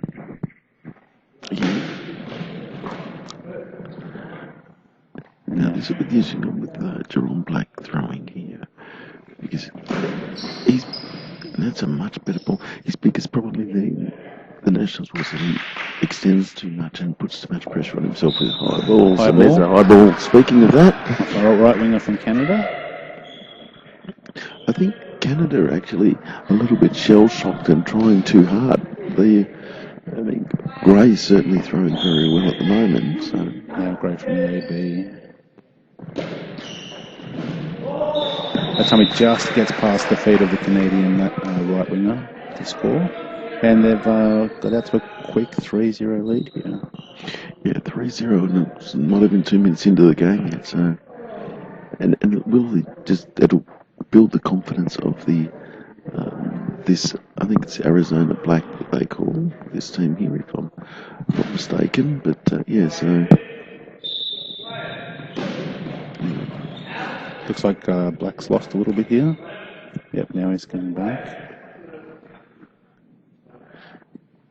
Great bouncing ball into the back of the net again. And again, just over the top leg of the centre player from Canada in that AB gap, going across him. And they're shell-shocked here at 4-0 with 5:31 left in the first half. Now, Muzz, you're an experienced coach. What do you say to your players in this situation after that's happened? I mean, they've certainly got plenty of time on their side. Well, what they've got to do is they've got to combat the bounce ball and they've got to stop throwing penalties. And then they're the two things that are scoring on them. They need to tighten up their defensive structure and slide together and play the percentage on that court. Gray's throwing really well though, so it's always difficult when you've got a boom thrower who's in form and got confidence at the other end. Yeah, well, there you go. So, words from the MVP. So they come out because Canada, they just haven't looked on from the time when they went on court. Yeah, I think Aaron needs to step up here and throw some bombs back onto their defense. And again, the inaccuracy, they're just they're pushing too hard, and when you're doing that, you're not going to be getting the best results. Big advantage with Gray playing for them at the moment and throwing so well. And again, just getting his top foot to the centre for Canada, otherwise it looked like it was going in as well. I'm thinking with the Grays, the way the Grays throw, when they go to the other end, we're going to need a catcher here. Yes. Anyway, Black with the ball, bouncing ball. Straight into the chest of the centre for Canada. And, Black just, he looks a bit more wild on his throw technique than Gray does. Gray has that quick whippy action, but it's very similar all the time, which can create consistency in throwing, where, Black puts a lot of power into his ball and has that wide arm discus action, which lends itself, and geez, the left winger for the Arizona Black just sitting up in defense there. So if I was definitely the Canadian coach, I would absolutely be hammering the line of that guy on the left wing. Yeah, unfortunately, I'm not sure who And the goals have just collapsed. Snapped. Apologising. So they've gone. One of the bottom poles won't lock in. And Aubrey and Matt coming across the referees for this game. Aubrey from Colorado and Matt from LA. Oh, not from LA, but from California. It's soon to be. He's obviously on his way to Indiana.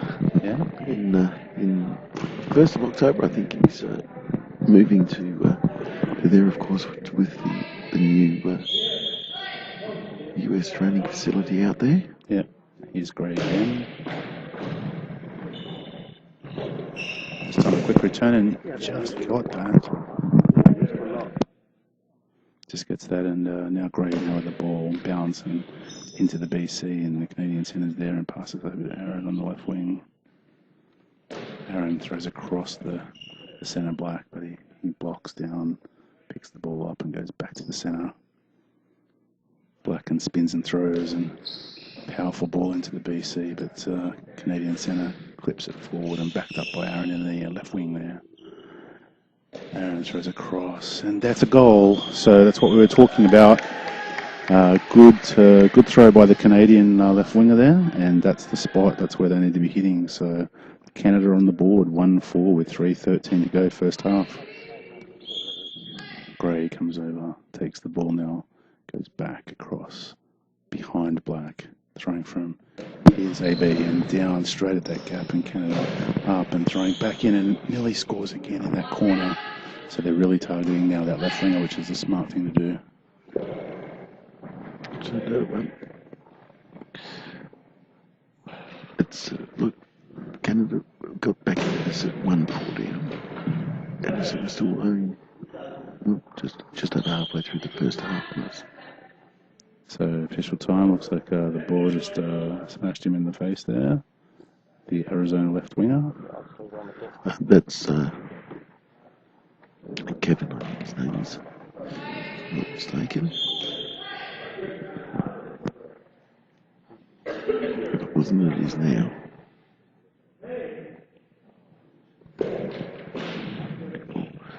So it's a quick return on this occasion. This time Black gets across. Defends the ball nicely. Gray with the ball now on the right wing. So a bouncing ball. It's in. Goals! Hopefully they get once more. And another goal to Gray's. He's on fire at the moment, Murray. Yeah, he's throwing very well. And I just received word that this is actually LA Locomotion, not Arizona Black. Oh, that's right. Yes. So okay. Sorry for that. So LA Locomotion, new player on the left wing. We think his name is Andrew. We'll certainly be able to find out at half time, because I'm sure that Black will tell us.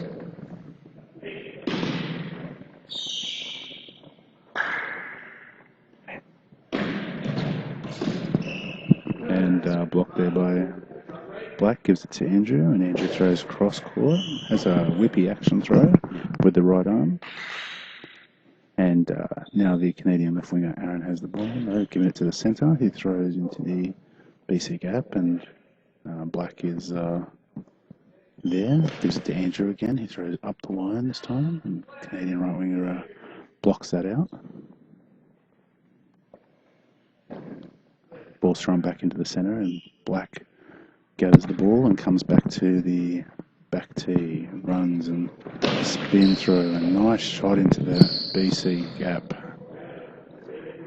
And, the American men, they have a lot of power here, and I know that they were looking to get Gray citizenship in some form or another, so that he'd be eligible for the US team, and certainly on this performance, he could make a big difference into that. And again, beautiful ball across the centre into the AB with that whippy spin action. Canada, at the moment, have got no retort to his attack.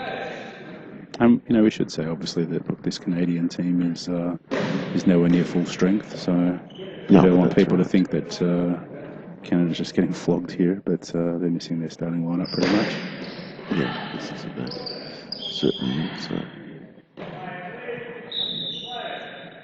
1-6 with just a minute to go in the first half. Gray blocks in.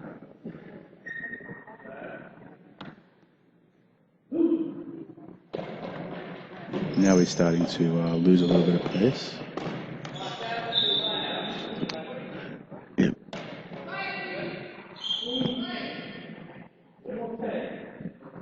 Sarah Plunkett's just joined us here in the air-conditioned gym.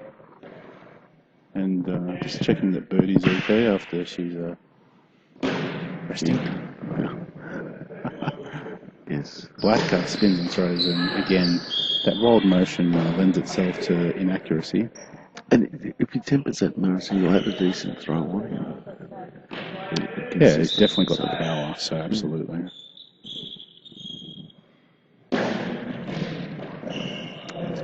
to Gray. Gray with the ball on the right wing. Is it a spin? Yeah, and when Gray does it, he tends to lose it with 7 seconds left in the half.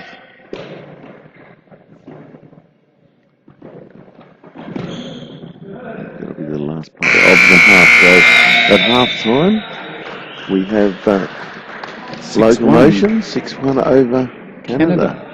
Yep. Look like they're heading to the to a semi-final. Oh, actually, sorry, this is the semi-final. They're heading to a final. They're heading to a final, yeah.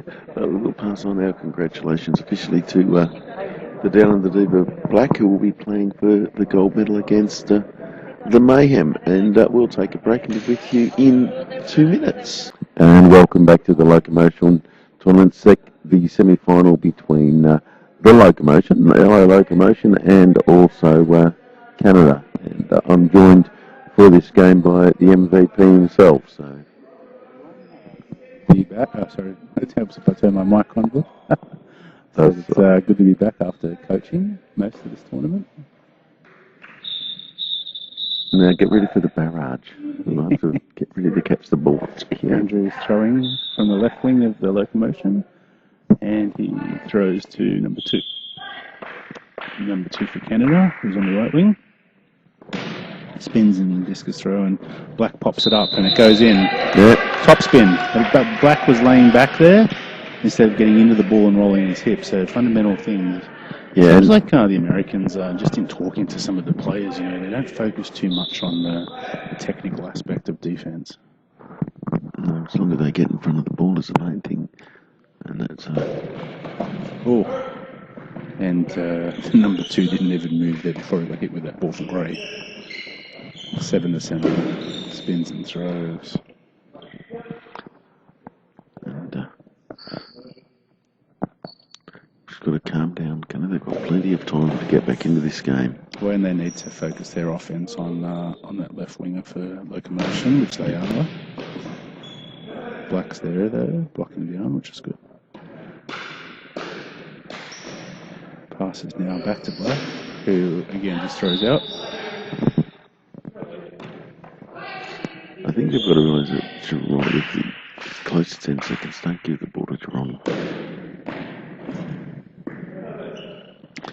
Black box nicely in the BC gap and stands up and goes to centre now. Spins and throws on that round arm action, and nice pick up there by the Canadian centre, but just a bit out of touch with accuracy. Thrown off court pretty quickly. And Gray now from outside court with the Dante Mickens motion, and just too quick.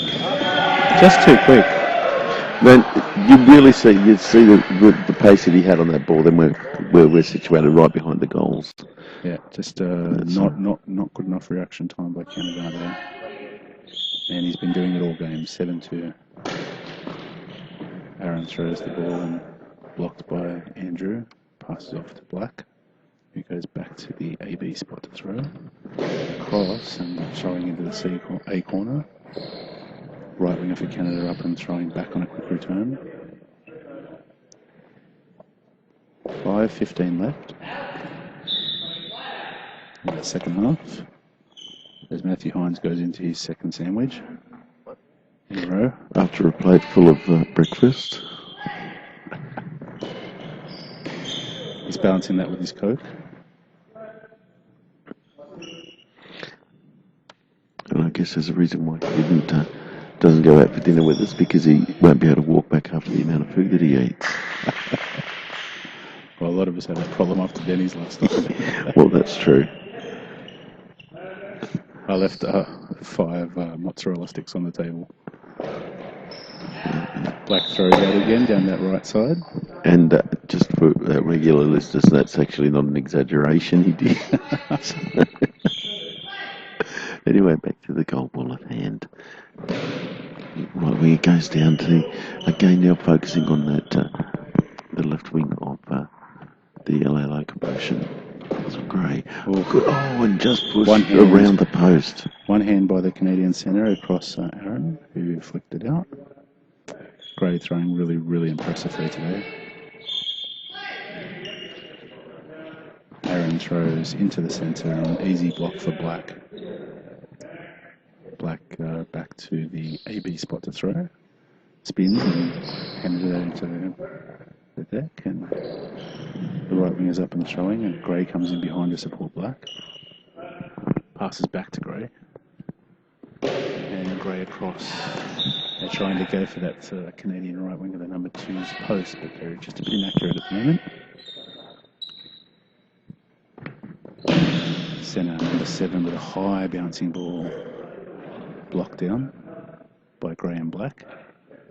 They need another colour name on their team, Buddha. They do. Well, there's a few Browns they could have had. They could play with Sean Brown next year and call themselves Shades. That looks like maybe a long ball. Yeah, there's a long ball being called, yes. Yep. Number 2 for Canada, the right winger. I think this is Shane, is his name. As Gray from the... Great effort at defending that ball, got to it, but... Gray from the centre throwing, and it was not a good throw really into the around the centre spot, but Shane was late on it and pushed him into the corner. And that takes Locomotion to an 8-2 lead here.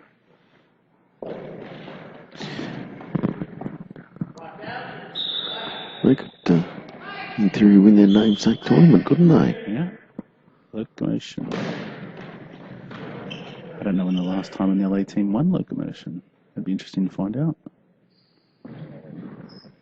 Well, of course, she came here for many, many years. That was blocked over, and we're in the firing line. We are. You came here many, many years, didn't you? Yeah, I've been here probably about 5 of the last 7 years. 8 years. Actually, I think 2005 was my first year. Yeah. There you go. So 10 years. Nice bounce ball by Gray. Perfect form. And Canada, nice scrambling defence too. The number 7. Having to do a lot of work. Easy block by Gray. Timeout for Locomotion.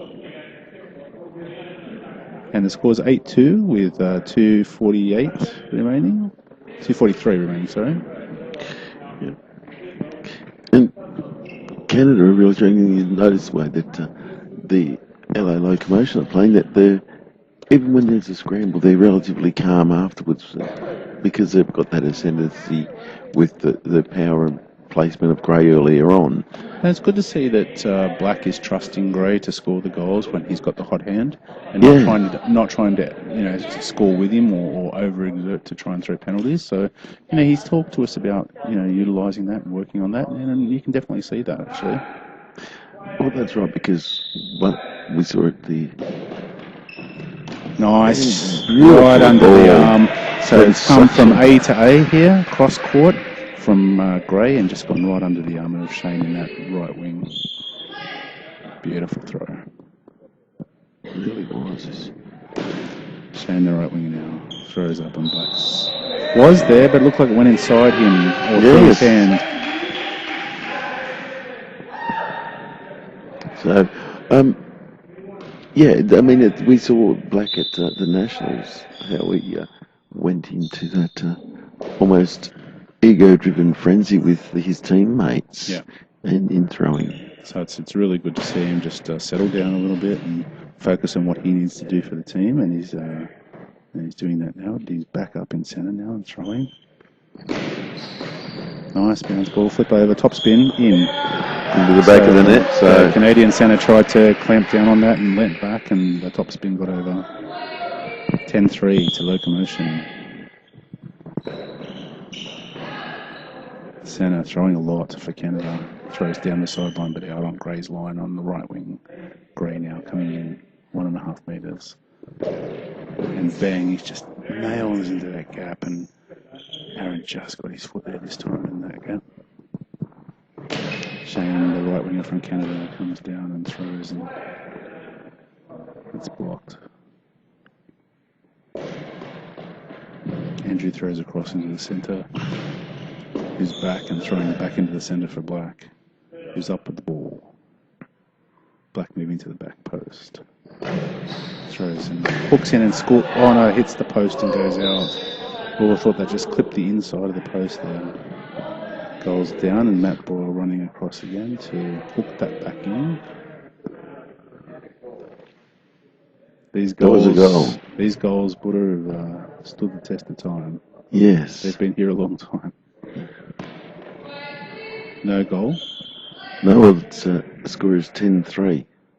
1 minute 20 remaining. And Shane, the right winger for Canada, throws. So, line out call.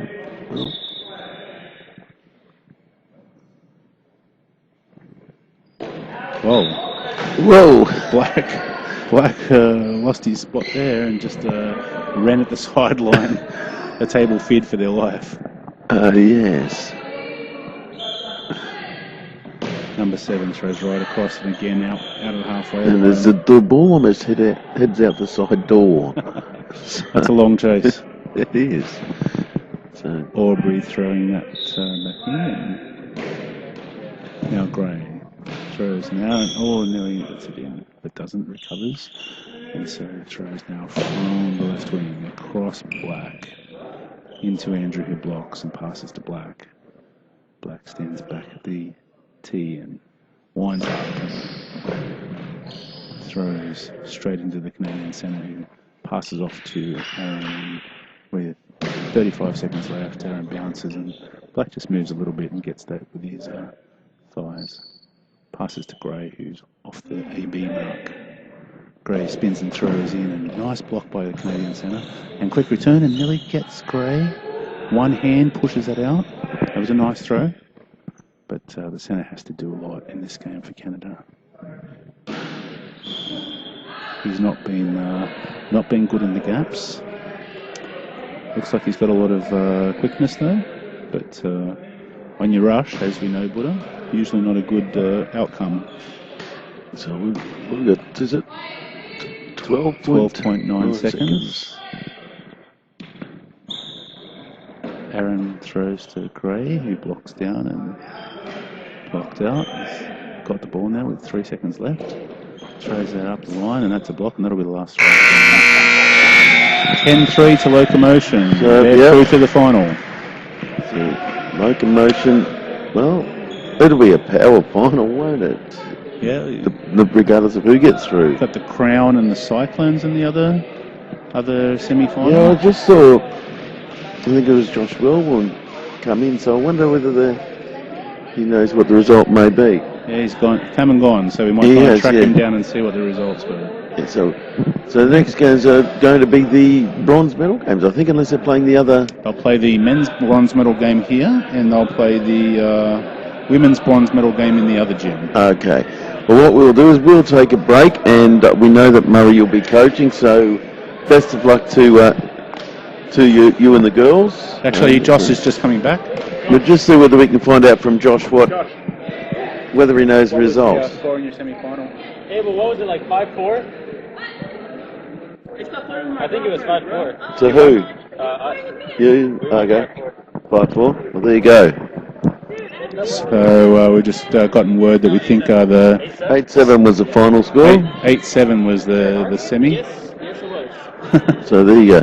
8-7 to the Cyclones. So the Cyclones. So it'll be a power final. Cyclones against Locomotion. So of course, I guess both of the, more favoured Californian teams in the men and women with the Crown and also the Shock going out in the semi-finals. Yep. And so, then you've got the Mayhem, who are a local team. Yep.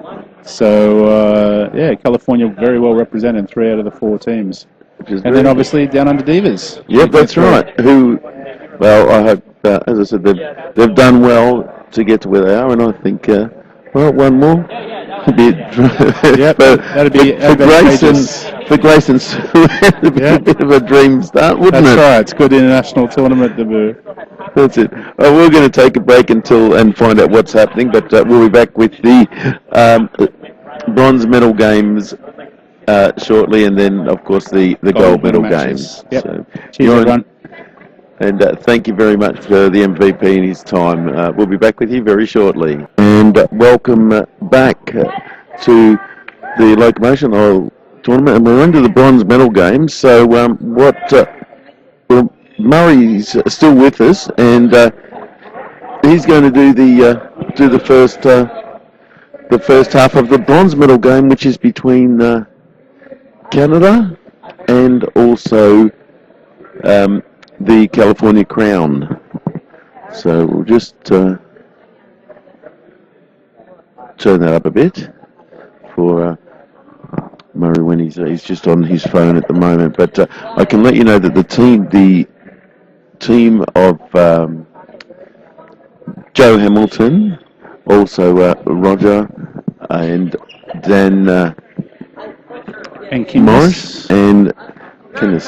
So Murray, it was an interesting game and a bit of a surprise that they went out, I think. I don't know.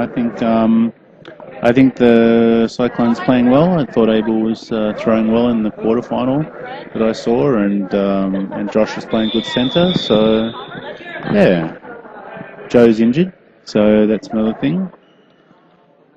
Looks like we're going to have Roger start this game on the left wing, and Kimness in the centre, and Joe on the right wing, with Dan on the bench to start. Okay, so it will be an interesting game this year. It will be in the situation after Canada going down just recently. How do they bounce back from that? I think they need to learn that they need to be in the gaps a little bit more, and they need to play a little bit more less rushed goal ball. They throw a lot of ball off the court. Roger blocks with his feet forward and gathers, comes back, and Roger and I used to play some big games in the Western Regional Finals in Utah, usually with him playing for Borp and me playing for Northwest. Some double overtime finals and penalty shootouts. It was always great to play against Roger. Joe now with the spin throw. Still getting the bounce, but not being able to turn and throw with a lot of pace. Roger gathers there in the corner on the left wing, and Kimness passes to Joe, and Joe turns and throws and puts it into the AB, and centre gathers and passes it back to Shane, and Shane now runs up with a bounce ball, and Roger blocks in the corner. Roger from the C post. Spin, throws, big bounce ball, but dies on its run, and 7. And Roger he bounces into the post, but just avoids that. I think he's lucky the ball went out. Yes. Roger now from the C. Another spin bounce into the gap.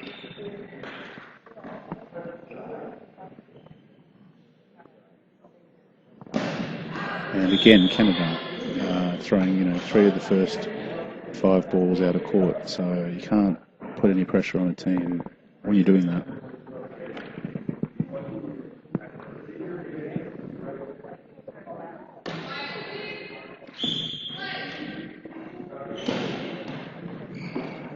And so this is classic LA Wood. We've got Roger in his Borp jersey.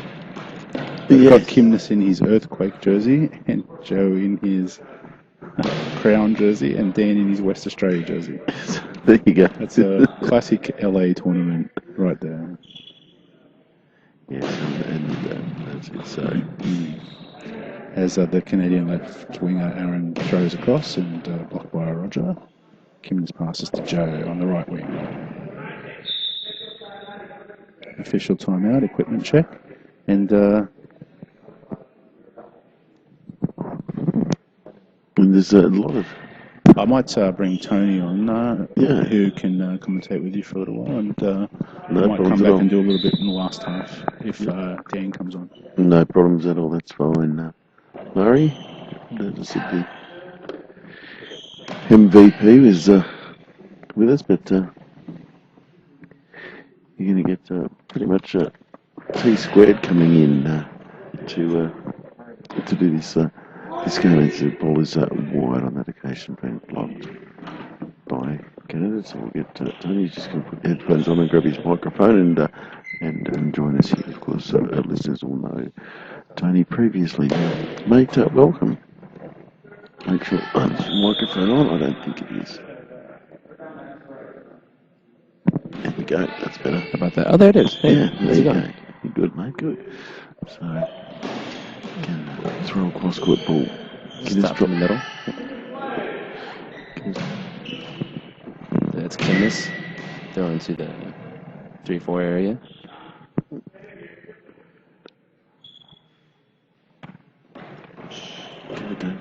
He's got to push wide. But Can you make out the other side of that court? not at the far end, I can't. No. On this end here, we've Yeah. got Joe on the right wing, Kenny's in the centre, and Roger on the left. Yep. And I think we've got Aaron, Shane, and I'm not sure who the other person is at the far end. All I know is Aaron G from Canada. Yeah, and sorry, Aaron. Aaron G? Yeah. That's the one I know that's on Canada. I think he's playing left wing. Okay, well, there you go then. That's it. So it's still a 0-0 game in this bronze medal playing for the men. Tony, you were involved in the tournament. What are you? And I'll get you during your contest to elaborate on your thoughts as to either surprise or lack of surprise at who finished up for both the men and the women getting through the gold medal games. My reaction for it? I think LA is one of those tournaments that just anything can happen, you know? It's like the Disneyland of tournaments because there's not as much pressure as like you would have a USABA tournament. You know what I mean? Like everyone goes because it's a tournament. Here it's pretty much a tournament you play because you love the sport. If that makes any sense. And like that'll bring something out of other people and then, you know, anything can happen in mixed matches. As Joe throws the next ball into the BC area, or the 5-6, depending on your preference. I hope that wasn't too long of an answer for you. No, that's fine. No, that's good. Well, we'll see. I knew pretty much what your answer would be because we spoke last night and we were doing a little bit of socialising. Yeah. Good conversation. So And it was an offside and into the back of the net. So as you see Joe jump up for joy. yeah, and the interesting thing that was Roger who threw that ball. That was Roger. Stopped again by Joe on the right wing. Blocked out as the ball comes rolling toward us. And, Joe starts off with the ball again, winding up for it. Nice little spin bounce. Threw it out though, unfortunately. so we've got just on 2 minutes to go in the first half. 1-0 to the Crown. That's blocked by Roger, bounced up to Kimnis. Again, Kimnis going it. Taking the ball himself. Going in the right wing area. Nice little skip. Blocked in center by Canada. Canada, I believe, saw some movement. Yep. Blocked by Joe, trying to do a cross court. Joe still has the ball in hand. He's winding up again. Gets to throw it to him. Does a little spin bounce again. Blocked out. That was a nice ball, too. He's been throwing very, very well. It's a solid hit every time. It is, and it's. I don't mind whenever at the other end, but whenever it is thrown towards you, with the balls that have skipped over the top here in mortal danger. Oh, yeah. Here. Has that happened yet here? A couple of times on either side, but I think we had one come under the table, so it wasn't too bad. So it's a working hazard. That's it. But it is good to be so close to the action. Oh yeah, I can hear the game perfectly through the headphones right now. It's brilliant. So I believe Rogers has the ball. Yep, winding up outside, going back in for that cross. Look at that cross bounce. Almost a long ball in a second. yeah, I would have called it. The only thing you'd probably say to me is that the ball was on an angle. Yep. And props to him if he knew how to do that for that, to adjust. If you knew that your bounce might be a long ball, do it at an angle. That's actually really smart. Yeah, well, that's it. So Nice little spin bounce again by Joe, just throwing hammers right now. Those kind of balls just take more effort out of you once you bounce. McKimnis throws a little bounce trying to cross to the 1-2. Almost incorrectly fractured up and caught on the line.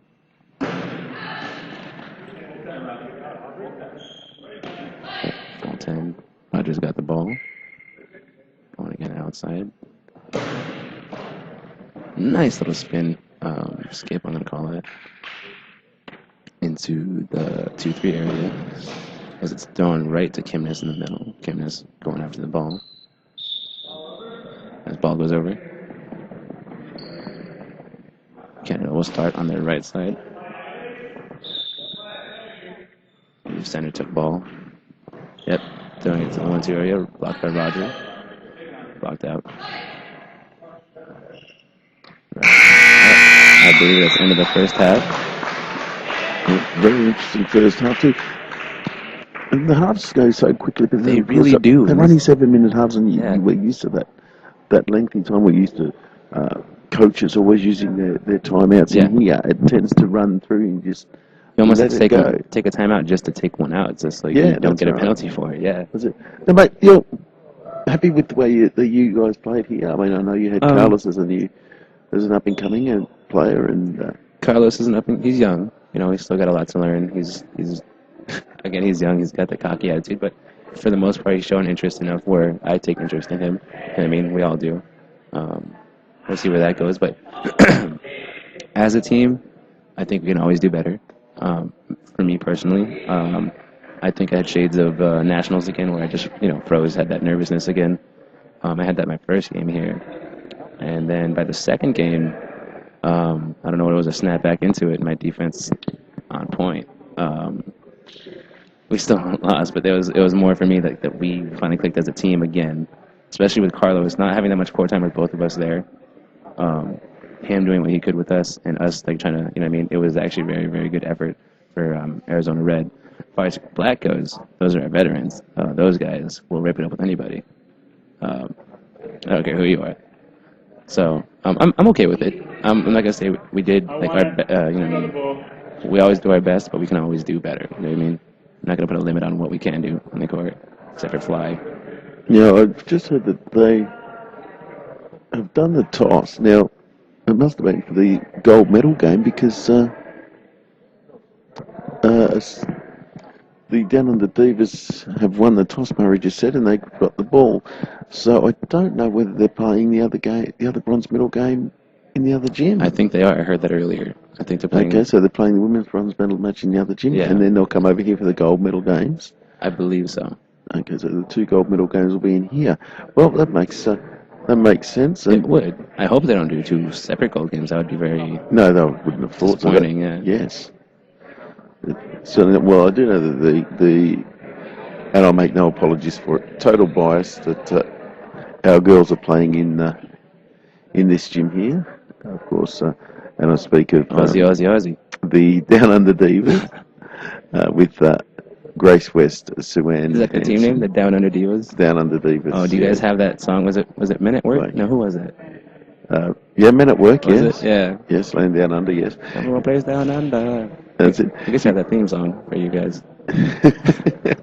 Yeah, I'm listening to the Disability Sports Network, showcasing the ability in disability with, double trouble because we've got Tony Brunn and also myself, Tony Tell, for bringing you the bronze medal game from the Locomotion tournament between Canada and also the California Crown. At halftime, it is the Crown who lead 1-0.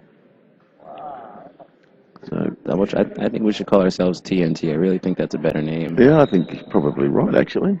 Like TNT sounds awesome. That's hip. Kids will like that. Yeah, that's it. We'll get more listeners, younger demographic. All right, so we've got the second half. I believe California has the ball. Let's start off the second half. Yep, looks like it. They're all. Looks like it, yes. Canada in the foreground for our viewers.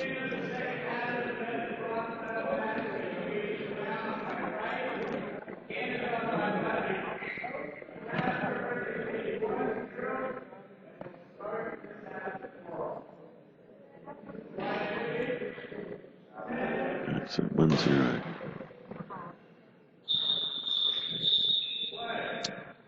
Here we go. Yes. Joe just, I think Joe's in center now. Yeah, I'm just gonna, let me just open up a look. See? Yeah, it looks like Joe's in center. Oh no, he just went up to the center for that throw. And it looks like we've still got Yeah. Joe on right. Joe on right, Campbell in middle, and Rogers on the left. No subs.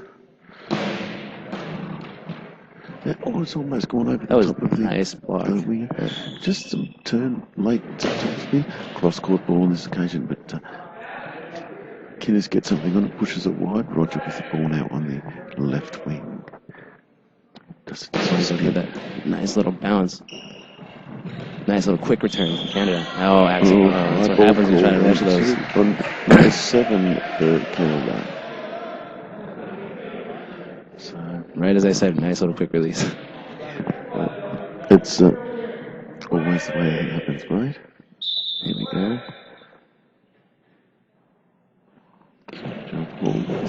It's blocked out with style. Lovely piece of play. That It was. Joe who took the penalty. No, he doesn't like that then. No, he's We got left wing certainly wasn't happy. going across into right wing area to the gap. Nice hit. Hit on Roger in the 4-5 area. Nice little hit there. As, he returns himself with a bounce. Blocked by center for Canada. Canada passing over to right wing, getting ready. Nice little bounce down the line. Blocked out by Roger. Believe. Yep, Roger going for that bounce again. Trying to hit that that 1-2. Oh, with a nice quick release from Canada into the 4-5. It's a goal, tying up the game 1-1. So, and it was, and they played that earlier on in the previous game and tried to get Giron and also Gray with it, but it certainly didn't work on that occasion. But here it did. Oh, popped up and in. The back of the net. That was a suspenseful ball right there. California taking 1 point lead real quick. That's where Canada needs to not let that hurt them. They just scored. You know what I mean, they can still get it. Nice hit as right wing throws to the, I believe, 3-4 area of the gap for the. I'm getting my angles mixed up right now. Right wing. Yep, still throwing down that line right here to the 1-2 area. As right wing goes over to the center, throws feet it directly to center. Kimness. I believe Joe has the ball now. Winding up, yep, he goes going for that up and over, coming under arc into Tony. And I stopped it, so yeah, that's that was a all right. solid block. He was like lightning. It's amazing. Jumped over the table, did a handstand, and then blocked the ball. It's amazing. As left wing for Canada, walks over to gap again for right wing, throws down center into the 1-2 gap, blocked. Nice hit. I heard that over here. Kimness, or is that Roger? I believe has the ball now. No, Kimness threw it down the middle. Nice little block by Canada center. Canada right winger getting the ball, winding up.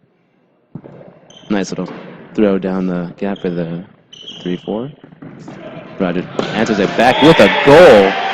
They hit that spot consistently. They hit it.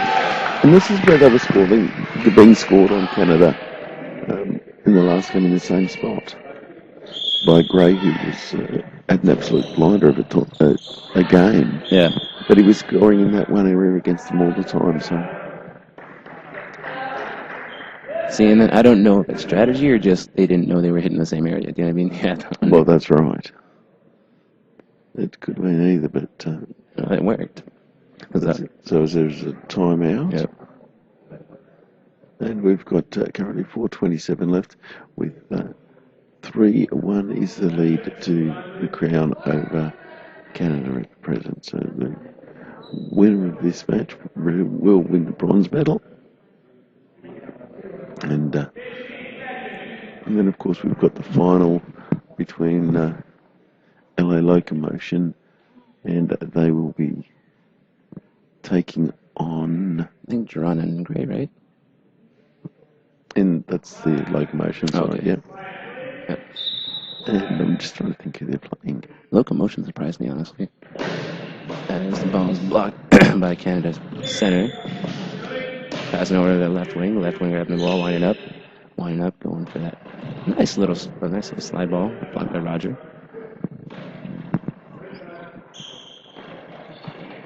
So there was one on the line, blocked out by Canada. Canada right wing winding up, nice little spin, trying to do that bounce. Roger blocked it. Roger's all over that bounce. He's had a very good game, Roger.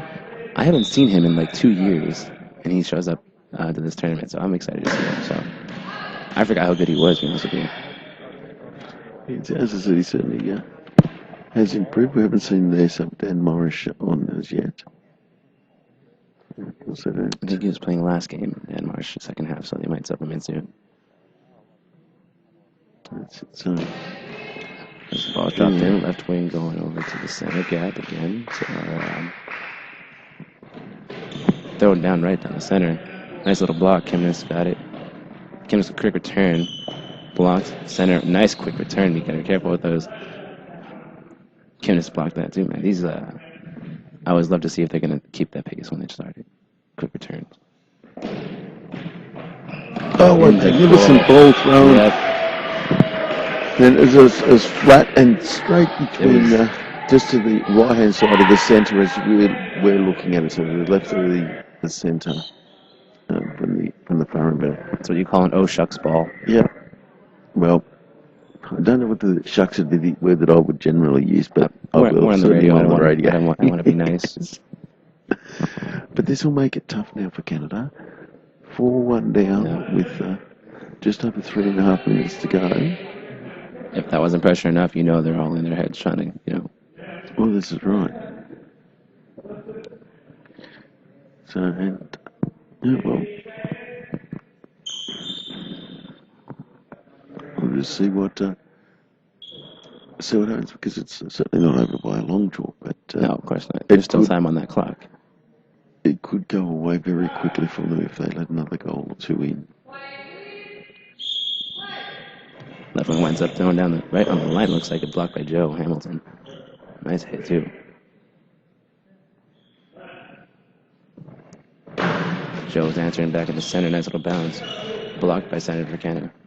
Canada blocked to right wing winding up. Goes for that spin again. Down the line. Blocked out by Roger. I was just about to call right side. Roger's got the ball. Answering again down the line. These guys are going line for line as the right wing goes down. Yeah, blocked out again. They're looking so much more composed in this game here. The shock after they went down. The shock, rather. That's the female version of the crown.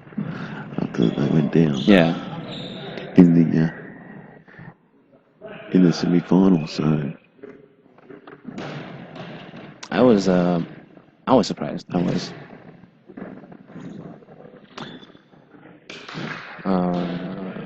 next ball's gone across to Joe. Joe on the right wing, bouncing ball across, got into the centre. Blocked by the centre, goes the chasing, lays it off to the left winger from here now. Runs in towards the centre and uses a narrow angle and gets caught for a high ball as well. Yeah. So, and this is what happens when you start pushing. Yeah, you make those. You want them to be. I apologize for the noise. Someone's doing warming up drills right now. Yeah, someone was jogging in place, getting ready for their game. That's what happens. You can't. And that's. I think it's great ball. Wow, that was magnificent ball. Great Cross-court ball into the A corner. He helped to put it in too. He got his feet touched it. He thought he got it out, and it just went right in the post right there. That was so a great goal. To go 5-1. I'll call it Canada gone. Yeah. And it's a shame because it's like you said with those pressure situations. Once you start making those mistakes, it gets worse for you mentally and physically. You just you got to make it. Yeah, but the thing is, I think they've done it to themselves. Like they put the pressure on themselves. Yeah, absolutely. None of the teams who came here put pressure on themselves. You know, the teams who lose early, who don't win, it's, you know, you don't really care because it's that top tournament, as you said earlier on. There's something like we're talking about it again. Yeah. Just try to do that spin, try to get quick. It's the clock is to them their worst enemy, they believe, but right now they're just hurting themselves. Oh, this is it. So nice block by Santa Canada. Pass off the left winger. I believe that is Aaron G. Oh, that was a nice little throw. Blocked by Kimness. Didn't even hear that block. It was nice. Joe Hamilton winding up with a nice spin bounce. He's got that discus bounce, as I want to call it.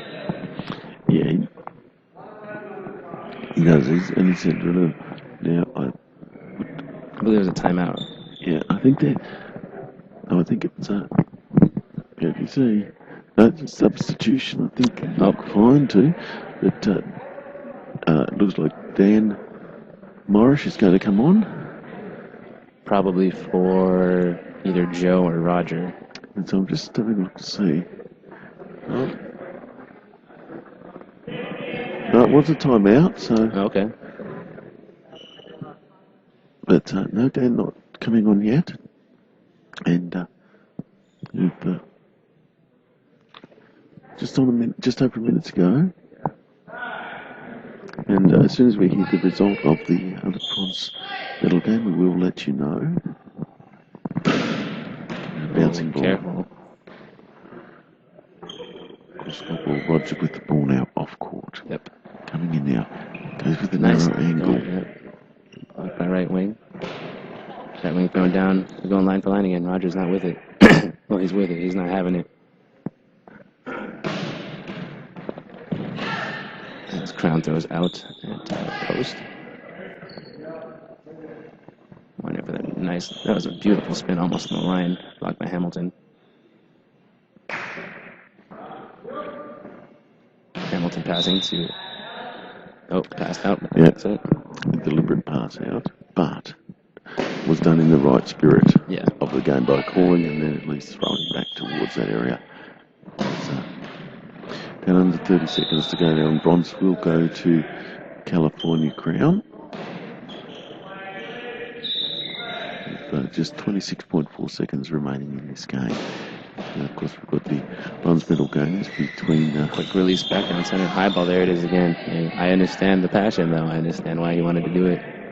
And you like to see them still using that and driving it, no matter, even if there's no chance of victory, you still see that passion coming into absolutely. them. You want to make sure your last mark is still one to be felt, even if you're going down. Yeah, I feel like that's like Arizona's story.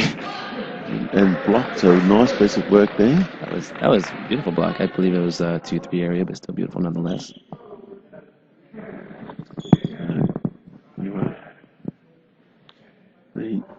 Somewhat, they celebrate anything. So, the Crown celebrate the opening of a door, seriously. And they do it well, I must admit. They are very festive people. They certainly are. They're all good people.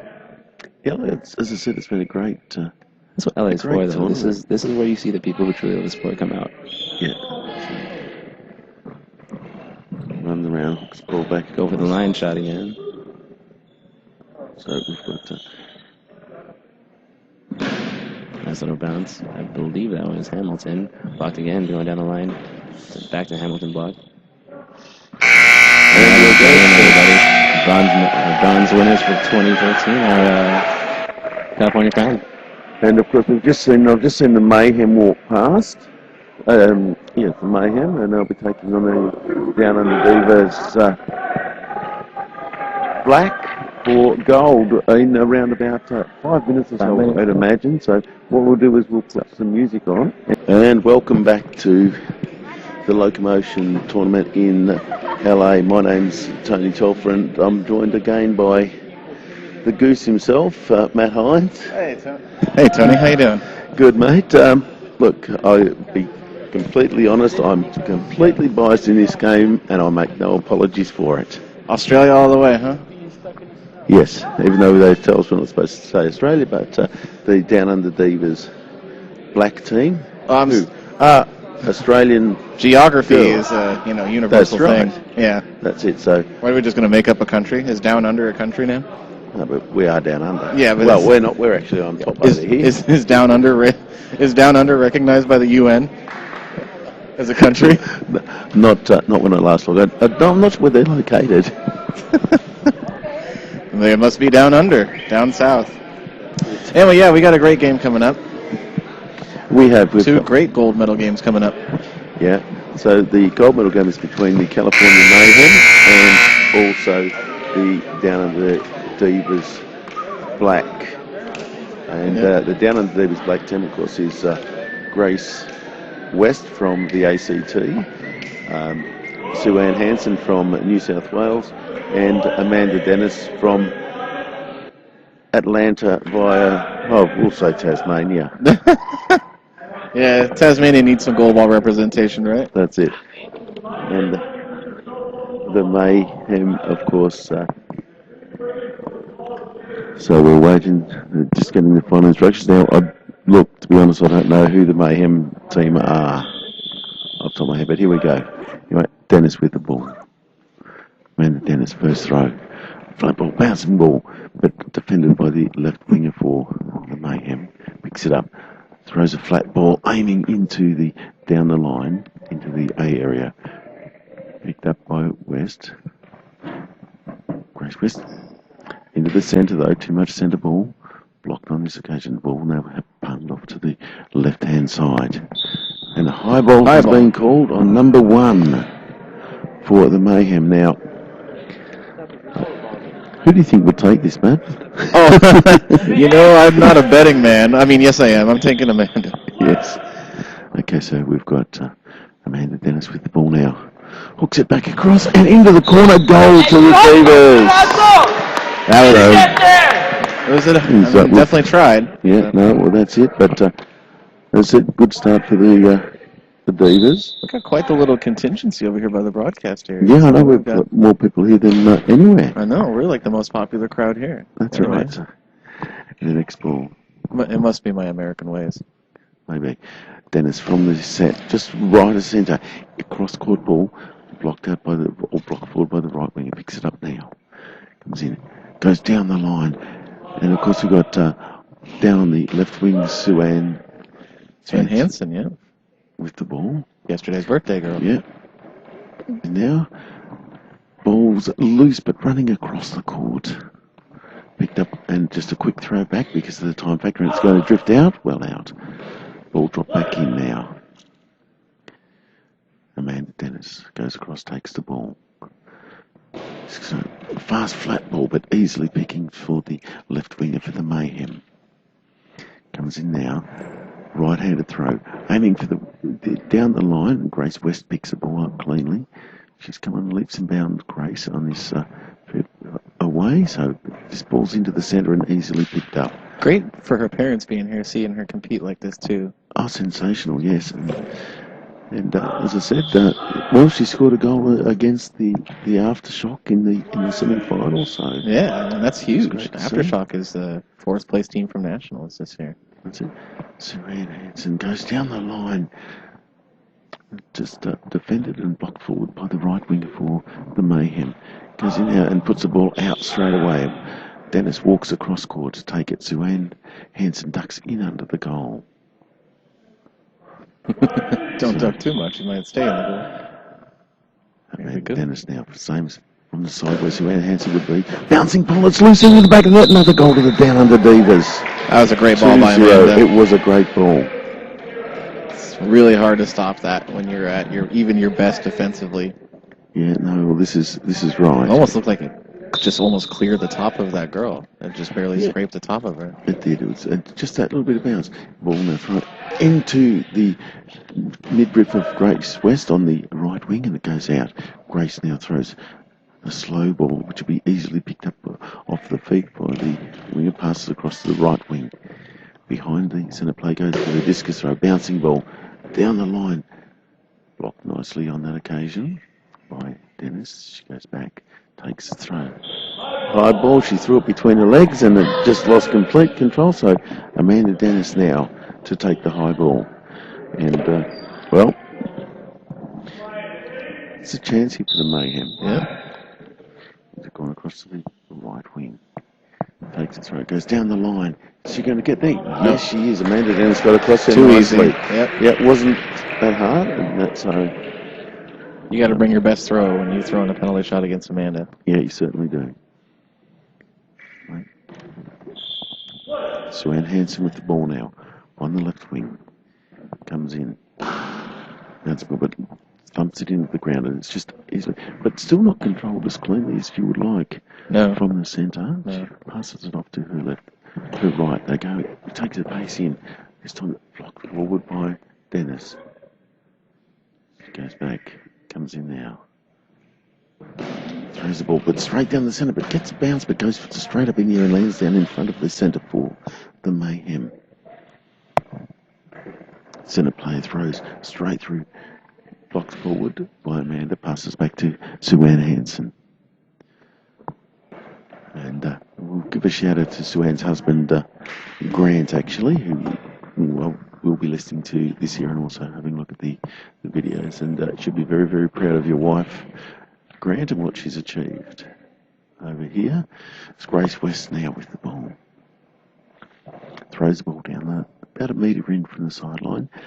Down the C-putt side of the court. The left winger for Mayhem sends the ball straight back. Timeout called by Coach MVP with 3:15 to go, and the current scoreline is 2-0 to the Down Under Divas. Matt.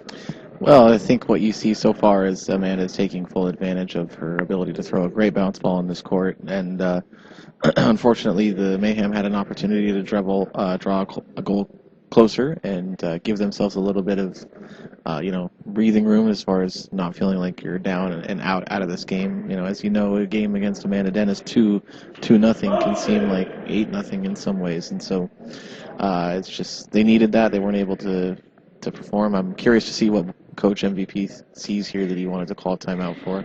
Yeah, me too. And look, we must thank Amanda Dennis too for making herself available to play with these. With Grace and Sue-Ann. Amanda goes down the line, but up in front, lands in front of the right winger for the Mayhem. Winds up now, goes across court. Easily picked up by Amanda Dennis, passes it across to Grace West. Grace goes with a big cross-court ball and only just missed the corner post. A good ball there by and I think the aim will be from MVP. He'll be saying to actually focus on their left-hand side of the court. Yeah, it seems like he wants everything to be the 1-2 area between the right winger and the center. We'll get an idea more from this right here. And yes, there's a ball up over the top, flipped by the centre, over the top of the winger. I'm restraining myself from applauding. Because as you know, Matt, I'm very, very biased when it comes to Australians playing. That's okay. You're allowed to be when you don't get paid. Yeah, well, that's it. That's it. It's a ball which is almost it was long. I thought that might be a long ball. Had a bit on it, but still. Grace West with the ball now. Just pushes the ball back in towards the centre. Scores 3-0 in the first half of this gold medal game. 2 minutes 12 to go in the first half. The next ball to Amanda Dennis. Picks it up. Passes across now. To Cruz, who takes the throw, goes down the opposite side of the court, goes down her wing, which is the C wing. The same detail on the way back, but it's a line out, just drifted around about just outside the team area ring. So yeah, for us here, it's a 5-shot, 5 post to 1 post, a 51. Dennis now with the ball, bouncing ball into the centre, off the Almost. feet, but just doesn't quite get through. Great work by the left winger to get across there. West, almost a high ball, I thought. Wasn't good. So timeout for the Mayhem. So Matt, put your Mayhem's cap on. What would you do now? If I'm Mayhem, I'm actually going to give the ball to my left winger, and I'm going to really attack Grace down the line there. I'm really going to try to bring her closer to the line and honestly, with Amanda covering essentially 80 to 90% of the court, your really best shot is to go for those corners, stepping into the center, throwing back to the 1, stepping into the center, throwing back to the 5. With your best shot, and just trying to cut that time and that angle down before Amanda can react and get, basically she likes to kick that ball out of bounds. So. Yeah, well, this is it. So, and as I said, this is the whole thing. And look, I know a lot of people will be saying, "Oh, well, Amanda's made this team." Well, yes, she has in a lot of ways, but she's also shared the ball around. And the girls who are playing in these sides have actually grown a lot by playing alongside somebody of her ability. Oh, absolutely. Bouncing ball into the centre. So come on, look, great save by the left winger down this end. Yeah, good recovery. Fantastic. It was flicked up and in the air, and then the throw was a little bit wild, but it was a great save because that was heading into the back of the net. See, that left winger for Mayhem is just wasted throws, throwing them out about three-quarter court. She needs to come across and take that ball. Hansen throws the ball down. Again, fractured this time by the right winger. Passing out of the left winger. She's going for that gap between the A, B, or the 2 pocket. There's a great ball straight through the middle. Quick return. On this occasion by Dennis.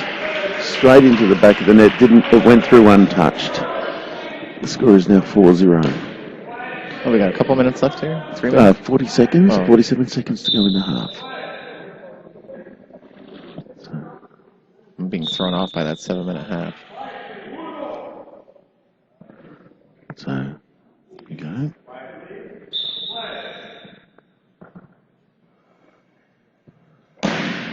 The great bounce ball thrown on Scotia into the back of the net. That's how you get it done.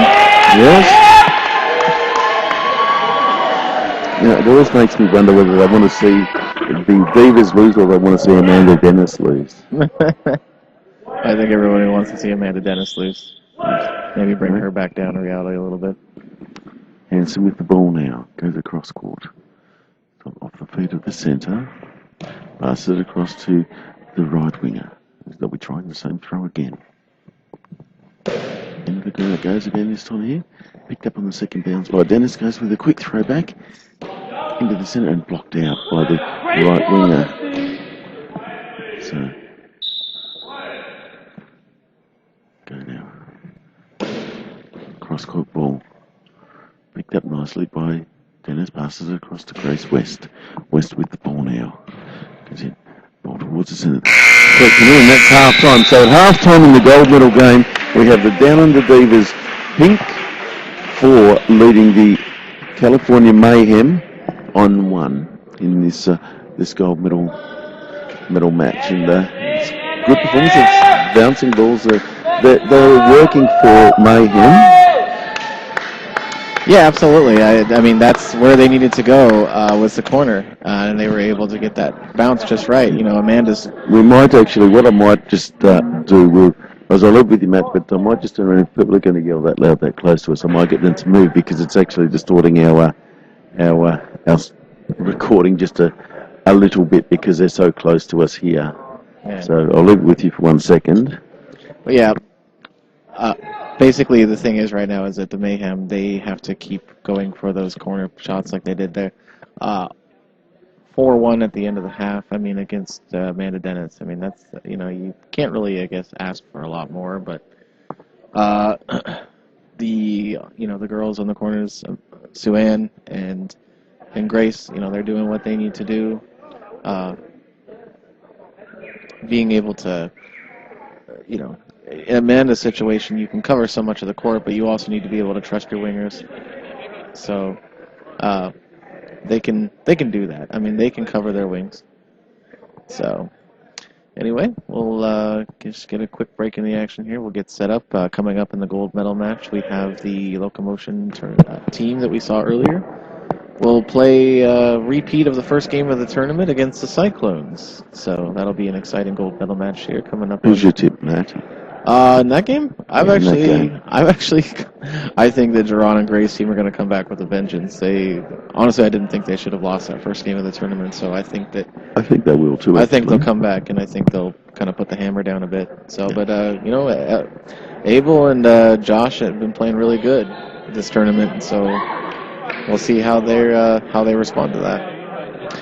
And being able to take down his team from nationals. Yeah, and look, one thing I will say, and I must, in all sincerity, thank you to the organisers of the tournament for allowing us to come over here and broadcast. Unfortunately, as I said, due to circumstances out of our control, we weren't able to do it live like we intended to, but it is still going to be available for people to watch, and I'm sure lots of people will be, from the amount of requests that I've received, and also I think you've received as well, Matt. Yeah, no, everyone loves to watch the games. I mean, everybody, I think the frustrating part is that it does take a lot of work. I don't think people realize how much work it takes to actually archive each individual game and then put it up on the web, considering, so many of them exist right now. I mean, we're still working on the backlog from nationals, and we still get requests about that, so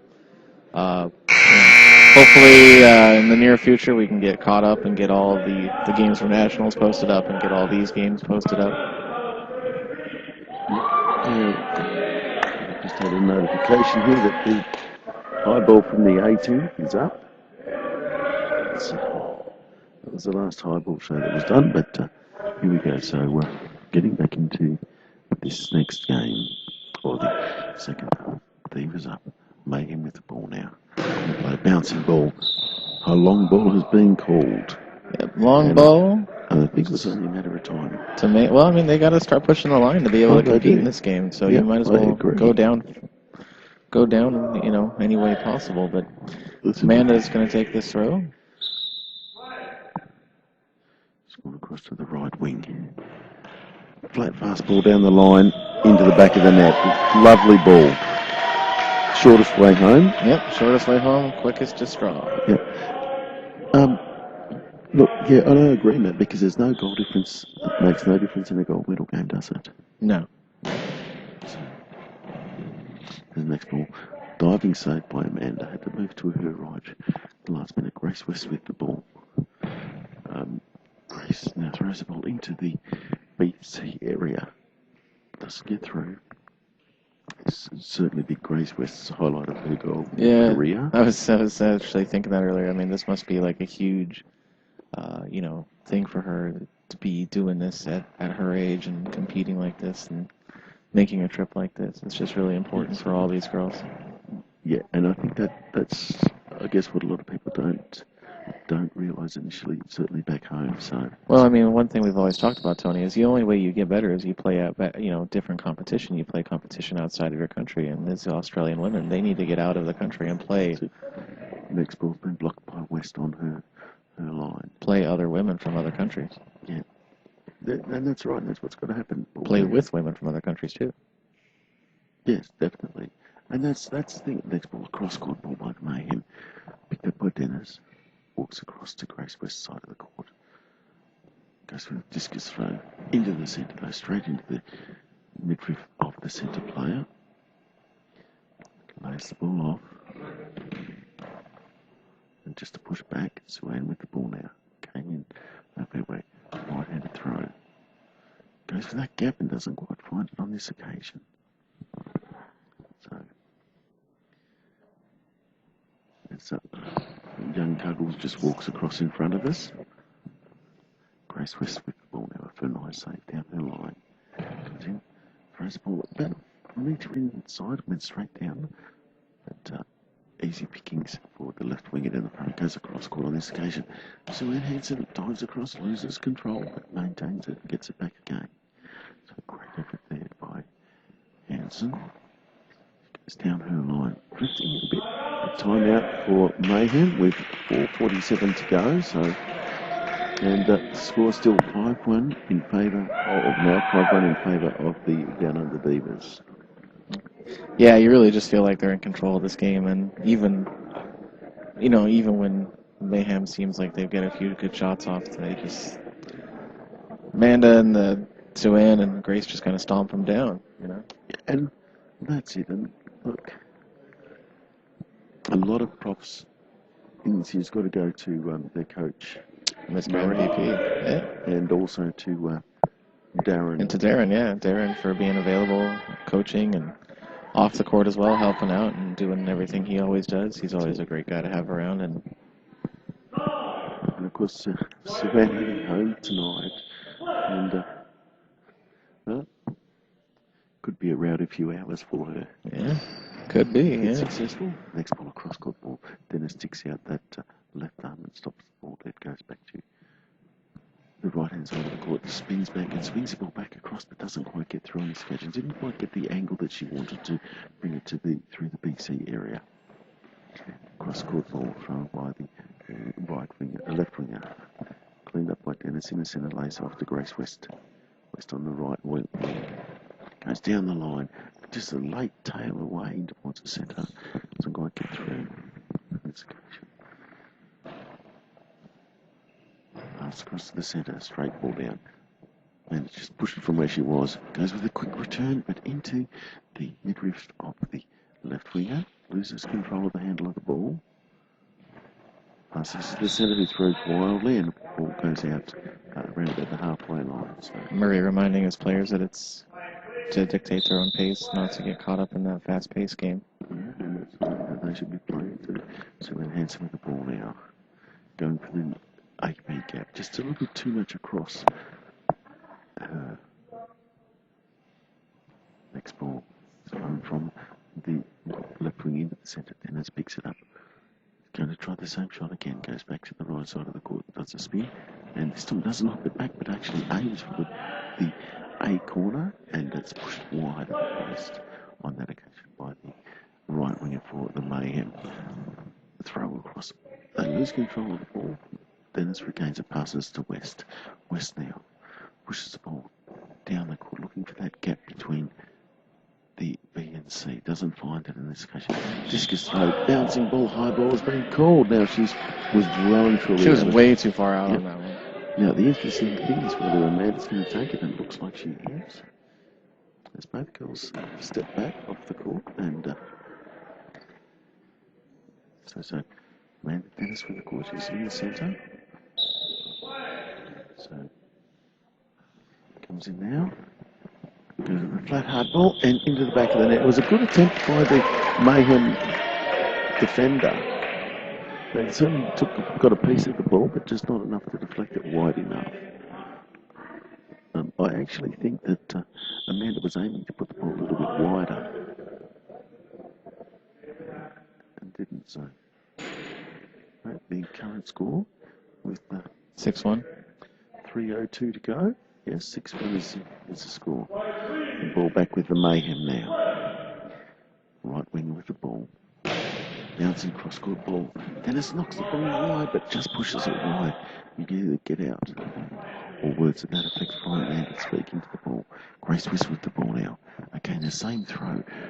Grace just needs to alter her approach slightly, as now we have another timeout for the Mayhem. How about you put on your Mayhem thinking coach hat right now, Tony? What do you do? What I do is I work the lines, but I also play the fast game. As soon as you get the ball, you send it back. Get Amanda stretching either way, and get her, and make the other two girls, who obviously aren't as experienced or aren't as good as what Amanda is at this stage of their careers, and what they need to do is to bring them involved in the game, make them do some work, and make them pay for, try and take Amanda Dennis out of the game as much as you can. Or take them out of their pace, as Murray was trying to keep them in their pace. That's right. Yeah. That's it. And I think with 2:48 to go, you play a fast-paced game. Next ball into the centre, picked up by Amanda Dennis. Dennis now. Cross-court ball off the feet into the back of the net, overdived by the centre player. So the score is now 7-1 in favour of the Down Under Divas.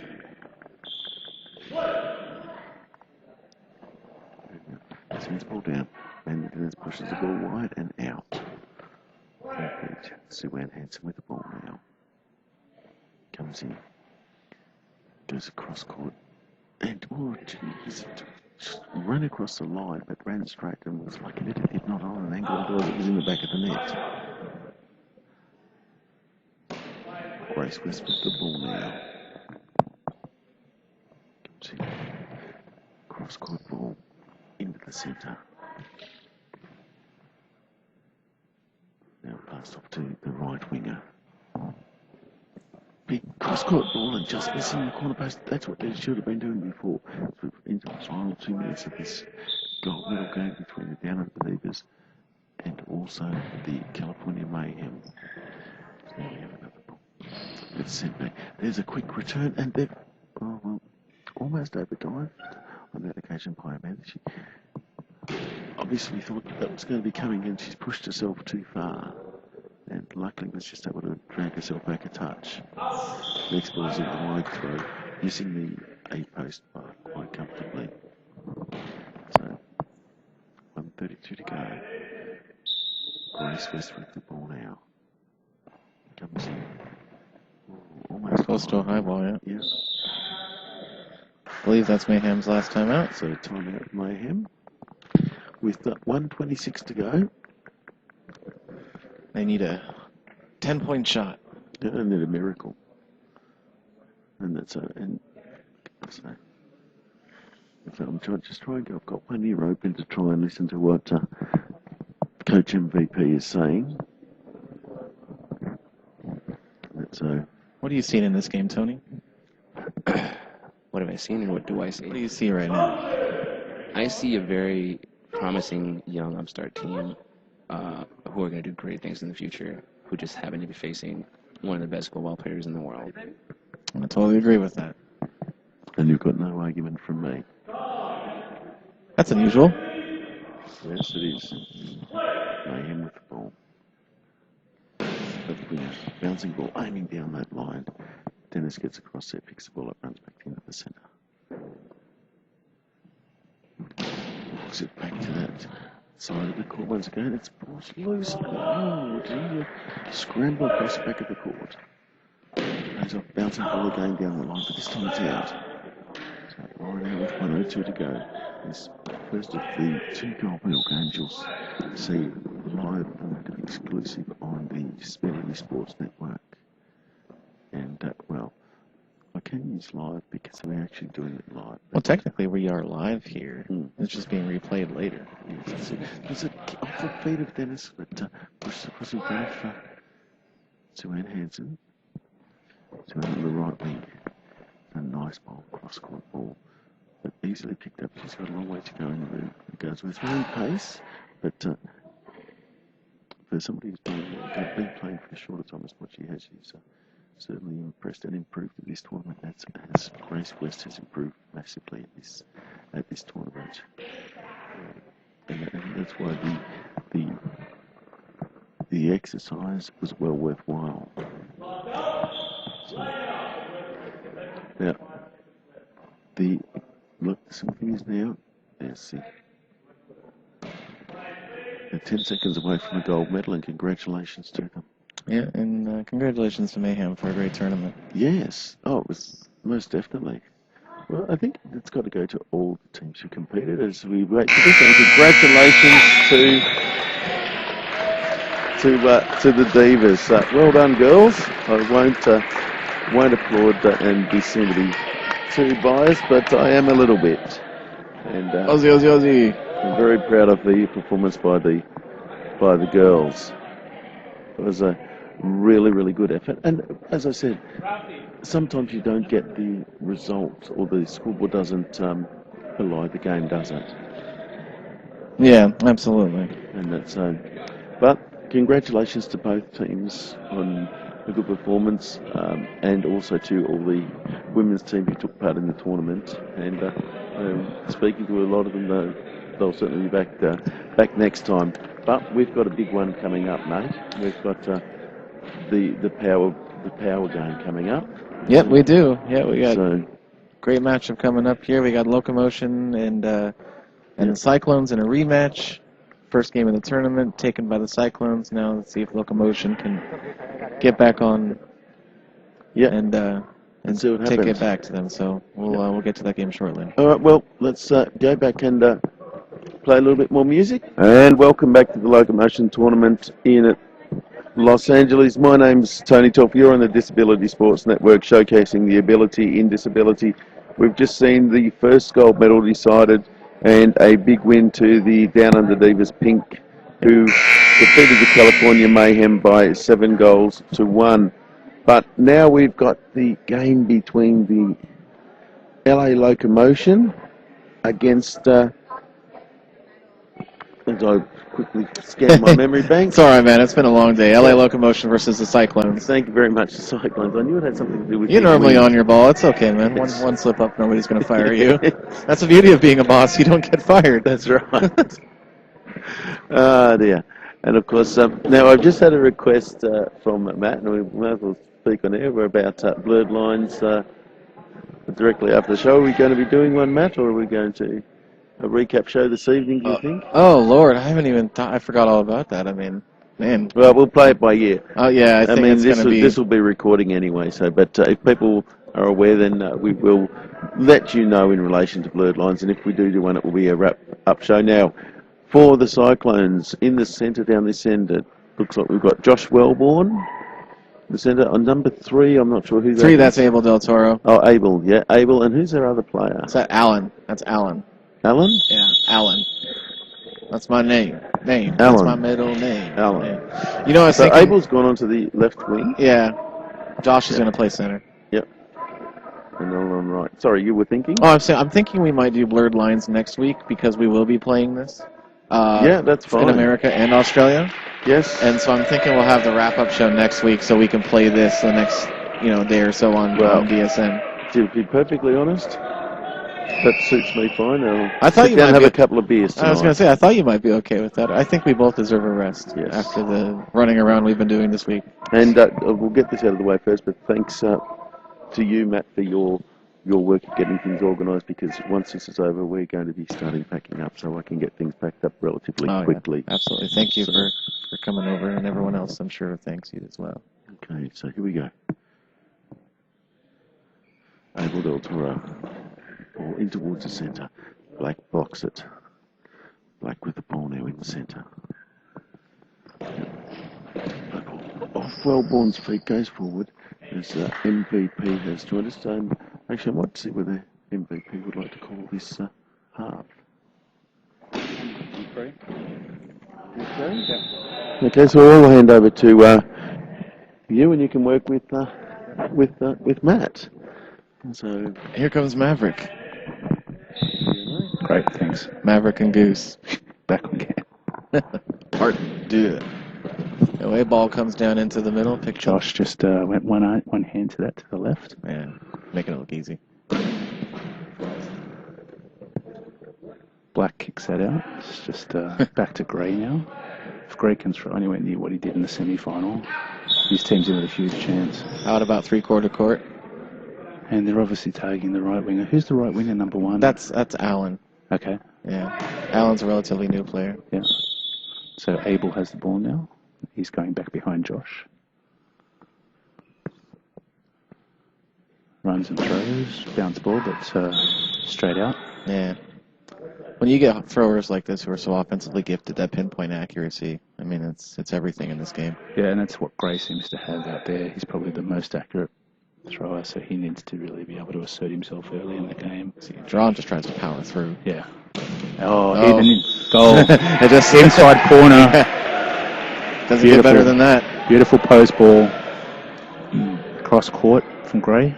Now, did he just go up and pick that up over on the other side and come back across? Yep. Yeah. So, I mean, great mobility. Just as you say that, it happens. Yep. Yeah. See, that's why you're the MVP. Must feel pretty good getting back in the winner's circle with the women. Yeah, really, really proud of both teams. They just played super goalball this weekend, so it's a great experience for both of them. Absolutely. Congratulations. Thank you. Abel has the ball now, takes it to the left side, runs down the line, spins, and into the AB spot. Black from centre, but straight to centre. Yeah. Easy for Josh. Josh Wellborn getting bigger every time I see him. Oh, man. He's not even hit middle puberty yet. Scary thought. He just had his quinceañera. 16, right? Yeah, he just turned 16. Yeah, he's a big boy for this guy's going to be... I mean, you think about him and Callahan, those guys are going to be monsters by the time they're in mid-20s. Yeah. Oh, Lord. Gray behind Black. And Here comes the same shot again.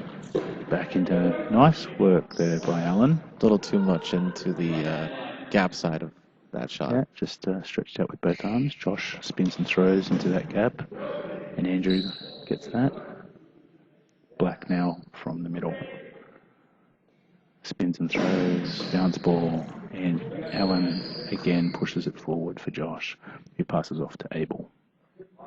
Abel now from the BC spot, left side of the court, spins and throws. That hits Black right in the middle. Makes it easy as he passes off to Gray, who's 1.5 meters inside the court on the right side. Runs and spins and throws, and Josh just gets there a little bit early on that. He already committed and just hooked it in with his feet. Read that one all the way.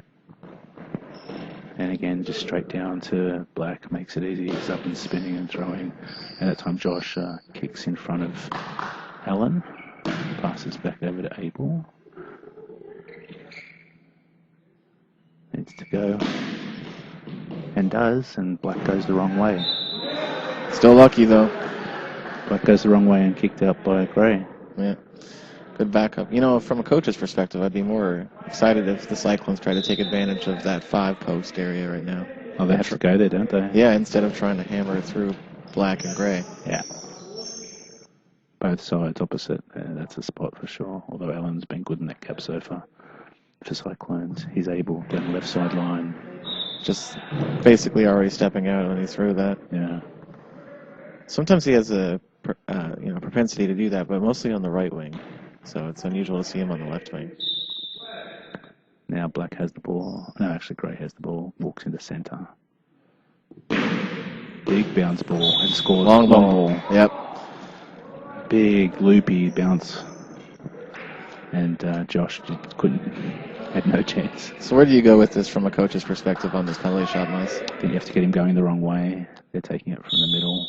Abel's taking it from the middle. Yeah, just straight down the middle.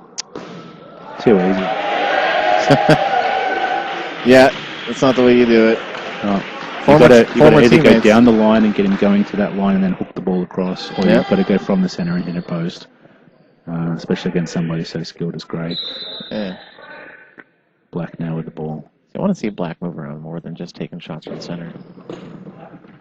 Yeah, but he's changed his role in this team. He's allowing Gray to be the offensive player, and he didn't let that happen at Nationals. Yeah. And him and Lamar were trying to outscore each other, and so he's taken a step backwards, which I think is good for him.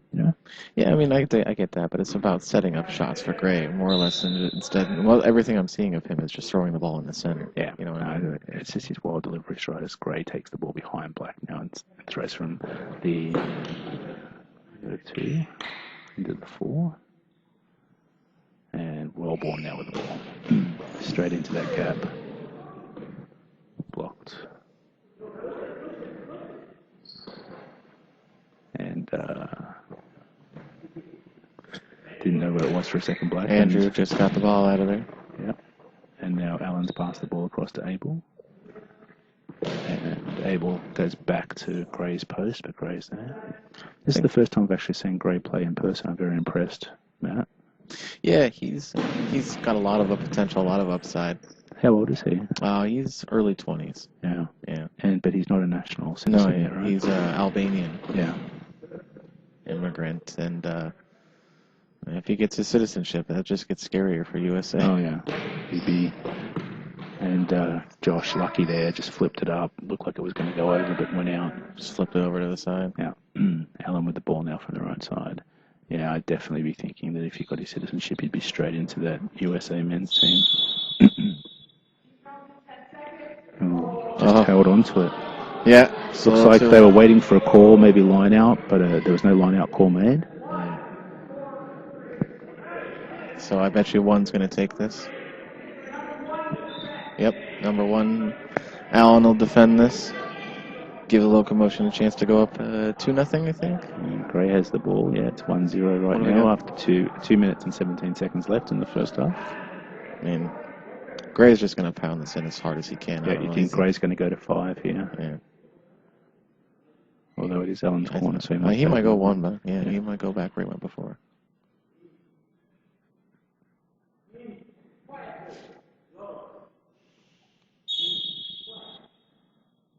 from the center. Runs. And throws straight to the center.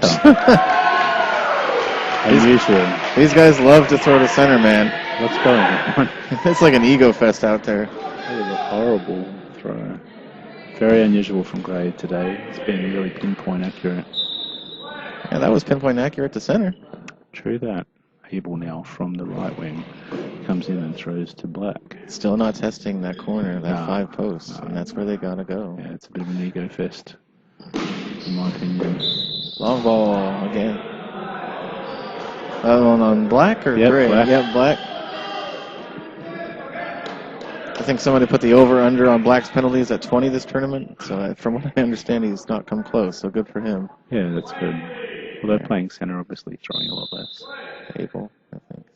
So Josh Wellborn actually has it from the C wing.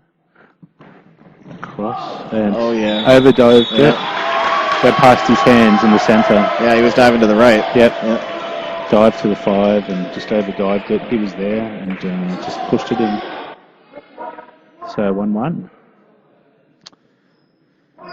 2 minutes and 2 seconds left in the first half of the gold medal match at the 2015 Locomotion International. Good pick for Josh in the middle there on that bounce. Yeah, very solid there. And Gray's just slowing down a little bit. Abel now with the big bouncer up the line. And that scores. Looked like he thought, Gray thought it was going to come in on him and then just made a last minute dive back with a flailing arms and just went straight through his arms. Yeah, I mean, that's the one knock about Gray. Totally gifted offensively, but sometimes he just goes into these lulls defensively that you don't know if he's ever going to get out of. Yeah. Black. Oh, sorry, that's Gray around Black into Allen. Allen's been defending quite well in that gap, which is good. That looks like a 42 shot. Yeah. Josh into that gap now where he's trying to get past Andrew's legs. Black with the ball now from the center. And straight over the tee again. Just wasting opportunities, Black. Throwing center to center. Abel with the ball now.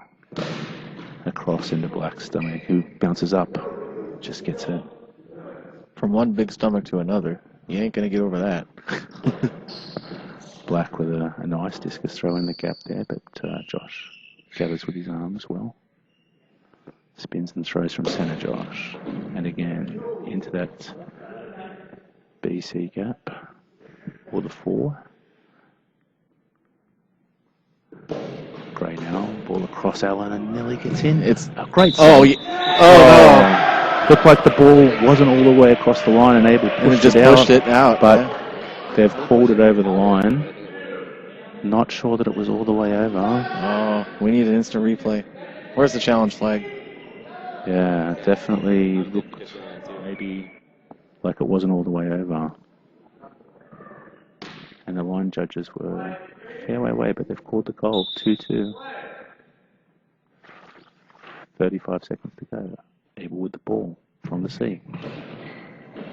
Pushes it into that gap, but nice block there by Black, who has the ball from centre, runs across and tries to go into the post, but just wide. Allen now from the 5, or the A side of the court. Pushes the ball into Black, who gathers easily, passes across to Gray. Gray from the join in the 4. Runs and nice reaction time from Wellborn and good chase as well. Abel now with the ball. And that's half time. Score is 2-2 in the gold medal match of the 2015 Locomotion International Goalball Tournaments from Los Angeles, California. So from your perspective going into halftime, I mean, what do you tell both of these teams? I think you have to attack the A side of the court if you are the Locomotion. You have to really go after that A post in the 5 and put some pressure on him. He seems to be defending quite well with his hands into the gap into the 4, and Josh is defending well with his legs. So definitely be pushing that ball into the corner, and on the opposite side as well, into Abel's corner and across Abel. You know, he has sometimes trouble coming back with his hands and his top arm. So if Gray can go around and throw from the opposite side, in the BC to the to the other side for Abel. That's worthwhile as well. From the other side of the coin, I think the Cyclones, Abel needs to be a lot more accurate. He hasn't put any pressure on those guys. He can throw that line ball, which has been successful, but he has to come over and move around the court a little bit. He should be throwing and moving on those motion shots as well. I think they can play a good part for him. Yeah, I was going to say I'd like to see him take a ball off of a line out or something and come around Josh and back into the 5 post from that side. Yeah. Or step over onto step over to the right wing and take the ball for a line shot there. I think if he took the ball from his 1 and to 5 and shot it down at Andrew, it could be quite successful. Well, not only that, but you're not getting a lot of offense coming from Black's perspective playing center. He's not getting a lot of offense coming to that side of his body. Most of it's going to the other side. Okay. I'm just going to hand over to Buddha. All right. Thanks, everyone. Been nice talking to you. Thanks, MVP. Enjoy the second half.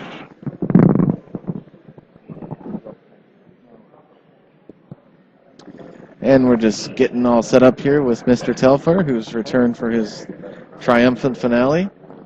Looks like he just got off the boat, and maybe a little rest could do us both some good, I would say, at the end of this tournament. But in any case, I guess while we have this time... Hello, mate. How you going? Good. I was just telling everybody, I think that since we're going to be wrapping up after this game, it's important to thank Organization for the Physically Impaired for having us, and thank the referees and the volunteers, and Linda and Mark for all their help with us this weekend, and look, I'd like to thank the internet providers tongue-in-cheek. No, seriously though, I'd like to say, look, we apologise that we couldn't bring this to you live, but as I did state before, it's something that is completely out of our...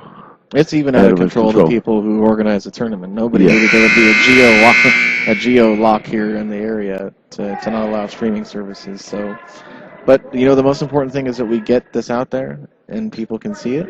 Yep. That's it, and that's what will happen. Yeah. It will happen. So, all right, here we go. Second half. Second half. Yep. 7 minutes of glory for one of these sides. 7 minutes of glory. 7 minutes of glory. I'll tell you what. So here we go. It's going to be a roller coaster ride. And Gray's going to start with the first throw. Let's see if he goes back to that 1 post where he scored the first goal. Throwing from the right wing. Goes across court into probably about the 3. No, probably 2.5, but yeah, well blocked. As I said, next ball is down the line, but blocked by Gray. Black, moving like a gazelle, does the chasing. Passes back now to Gray. Goes with discus throw. This is a better ball, but just missing the line. Probably went out about the 1.5 metre marks inside the court area. So, bouncing ball thrown down the line. Gray picks it up nicely on his wing. And it was by Abel Del Toro. Cross court ball flicks it up in the air, but it goes wide. Well, one does the chasing, picks it up, drops it in. Now this is Alan or Adam, one of the two. I'm not sure. It's Alan for the left wing. It's Alan over here, the left wing on the other side, and then down here it's Andrew. Andrew's playing left wing on our side. Fantastic, thank you. Anyway, Josh Wellborn throwing from the centre. Big kid for, what is he, 16? 16, just turned 16, man. He's going to be a monster someday. Speaking of monsters, Black with the ball, aiming for that C post, but just misses the mark on that occasion.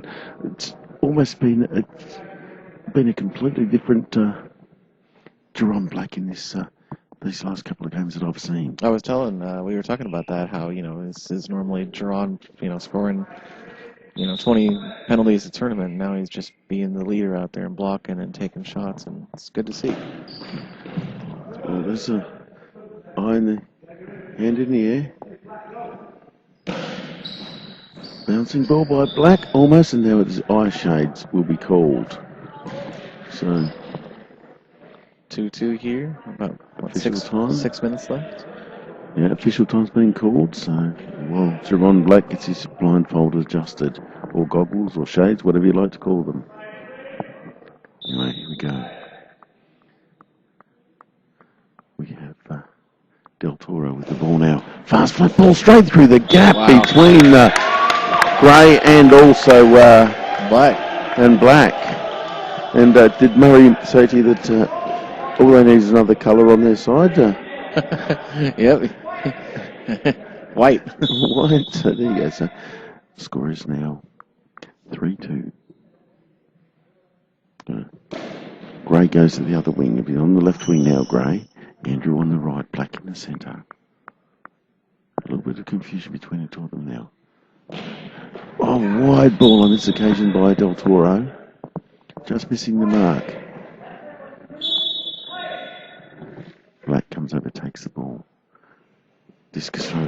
Bouncing ball with a lot of power, but straight in the centre, picked up as clean as a whistle by Josh Wellborn. Gee, I tell you what, I'd like to see the fact that there's not a lot of fractured ball by either centre. When they're getting them cleanly, they're picking them up cleanly. There's no mad chasing. You get the occasional one, but it's not a huge amount. Yeah, no, Black and Josh have done a really good job chasing down balls this game. So, and Josh just seems to look like a natural center. And as I say, and it's great job. Oh, and I forgot actually to congratulate Darren on his huge role in the Divas win. Oh yeah, what was his huge role? He was the assistant coach. Oh yeah, we did congratulate them. Hey, we did congratulate them. Did we? Yeah, we did. Oh, there you go. We said good job to. We said congratulations to Darren. And but that was a while ago. You know me. We can always say it again. Congratulations, Darren. Way to go, buddy. I think you just remember that because you're seeing. So there's a ball straight through the back of the net between exactly the same spot. Only this time it was between Andrew and Black. Because of course, as I mentioned before, Gray had changed wings, and now he's gone back across again. Black's got to lift. He's got to focus now. The score is now 4-2. 4-2. So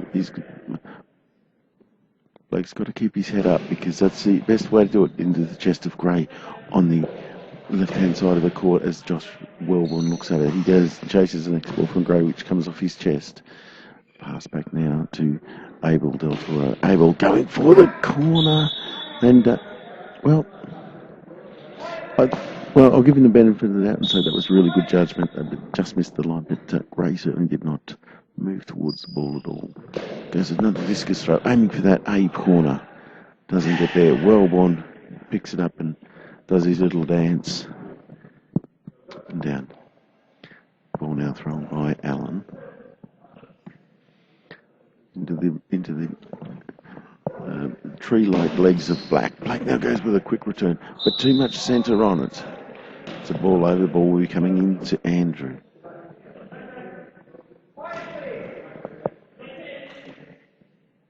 Ball's loose on the court. Picked up now by Gray. Yes, by Gray, sorry. Gray with the ball now. Goes down the line into Del Toro, though. Actually, it was Wellborn. Del Toro was there, but Wellborn picked up in front of him.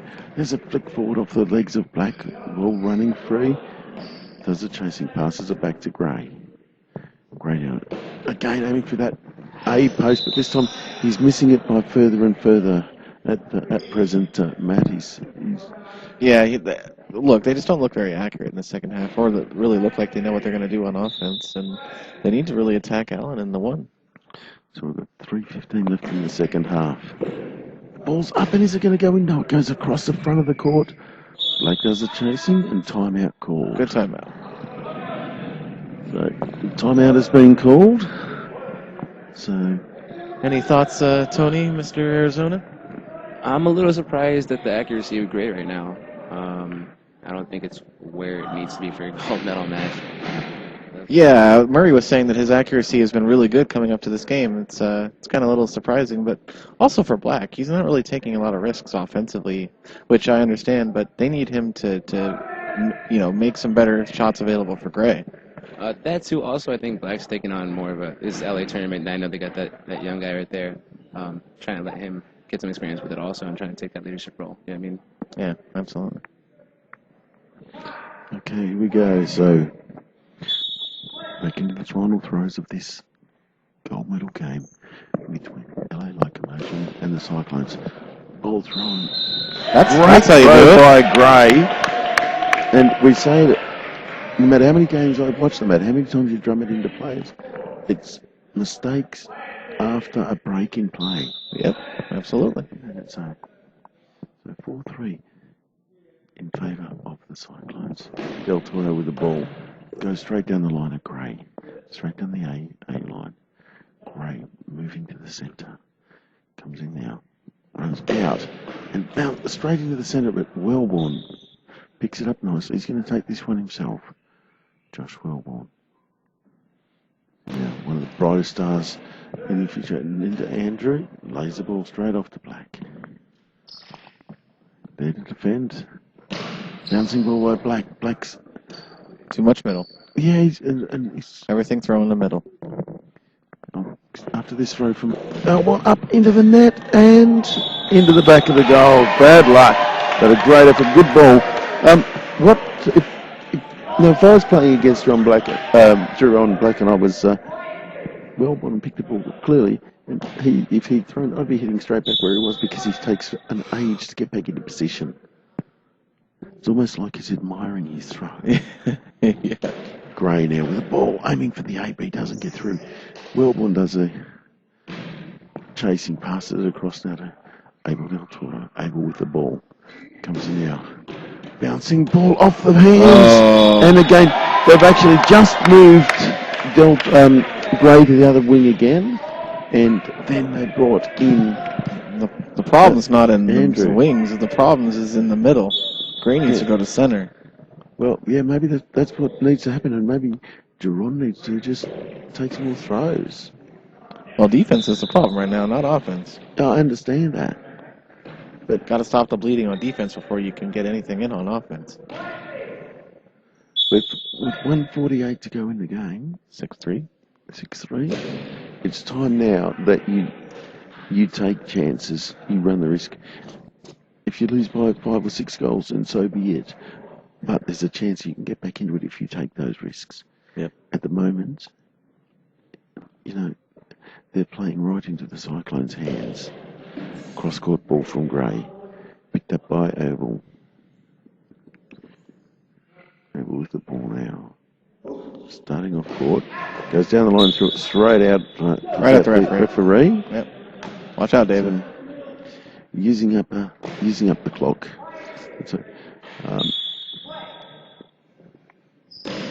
It's Jerome Black goes down that towards the C post where Del Toro is. Doesn't get through on this occasion though. Ball coming back on this occasion. Nice piece of defensive work by Andrew on that occasion. Stopped that ball and passed it across to Gray. There we Black, go. into the back of the net it goes. Now, here we go. We've got 48 seconds to go. It's a 2-ball game. I haven't seen penalties yet. Come on. What are the odds? Well, there was one earlier. There was 2 penalties in the first half. They got thrown straight to middle. Oh, no. I mean penalty shootout. Oh, Sorry, penalty Matt. shootout. I should have explained myself better. Yeah, no. Out, so. It would be cool to see a penalty shootout between these 2 teams, actually. Yeah. You got 2 really hard, throwing guys, and then 2 guys, Yeah, well, that's right. So, and it'd be interesting to see who you'd back in that. Between they kind of equal each other out in some ways. Yeah, well, this is the whole thing. That's why it would be very, very interesting. 15 seconds called. Yep. So really got to go up tempo now. They don't have any choices. Nope. It's just let it rip. Let it rip, and if you throw a couple of penalties, so be it. Yeah. But you can't just turn around and hold the ball and use your 10 seconds. Right. You'd be playing at least a 5-second game. Exactly. It's too late to draw up plays. This has got to be, It's just hell for leather. Mm-hmm. That's all it is now. But anyway, they're going to take as many about 10 seconds off the clock with this throw. Oh yeah.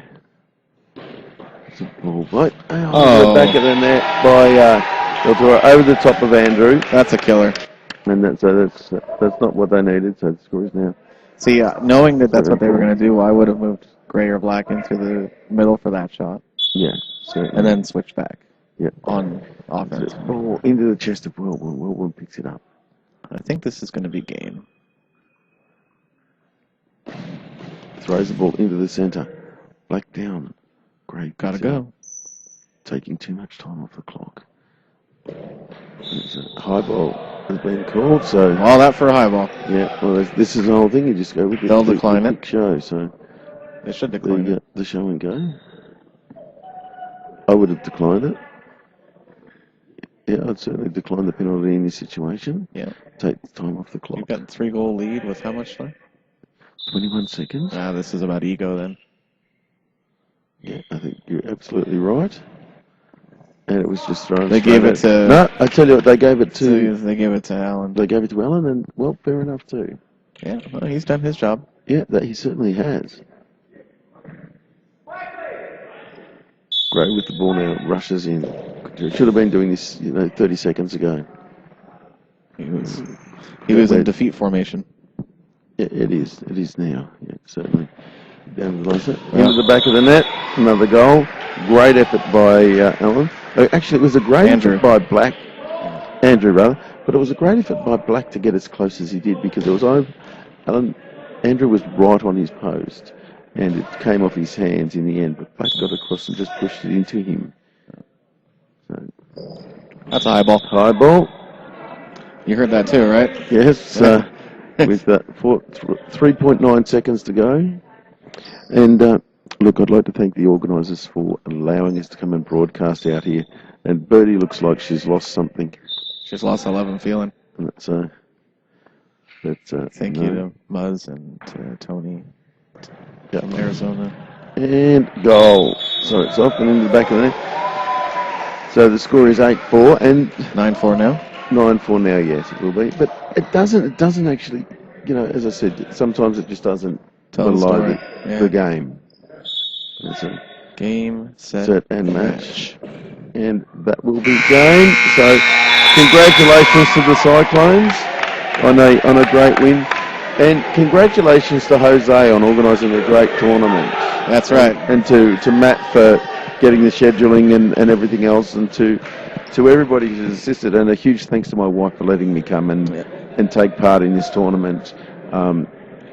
Rest assured, though, as people know, people over here know, I will be back next year, and I will announce now the team that I will be playing for next year. Actually, pass the microphone to Tony, and he can announce who I'm going to be playing for next year at Locomotion. Who's Tony? I'm honored and one of the happiest people in the world to announce this, that Tony Tolfer is going to be playing with the Arizona Sting next year. Nice. Good on you, Tony. My old team. Yes, I'm going with you. Maybe I should come out of retirement and play for my old team, too. Well, there you go. As I said, we spoke to Tony about it a few days ago. And, nice. He'll look good in the red and black and white. Yeah. But as I said, I'm not coming over next year to commentate. I'm going over for that. But I'll commentate, you play. Yeah, that's it. Look, congratulations to all the participants in there, and from me, congratulations to both the Down Under Diva teams. They did themselves proud, and I saw so much improvement in them as well. Big thanks to Matty Hines, as always. As I said, it's a joint venture, and as you know, Matt, it's a hell of a lot of work. People see what eventually goes to air, but there's a lot of stuff. Big thanks to the MVP for helping out. Also to Tony, Geron, and everybody else. Yep. And the people at the accommodation for allowing us to do the Around the Bar show from there the other night. It was fantastic. So to everybody, look, until next we meet, which, well, it won't be that long away, I guess, will it? But it'll be, what have we got? I think we're having high ball. We're not doing we'll do blurred line. Blurred lines will be on the, put you on the spotty, Matt. Blurred lines will be on the 30th. Yeah, so. And it'll be a recap of this week, since we're going to be playing this the next couple of days. That's it. All right, until next we meet, a big thanks to our sponsors, as normal, the PA people, to everybody in their assistance, and to the headache company who will supply me with headache tablets in the morning, because tonight I may have a couple of beverages, as I do after a tournament to celebrate, as we do as broadcasters on the odd occasion, don't we, Matt? Well, you got to have some fun. It's a lot of work, and you need to unwind.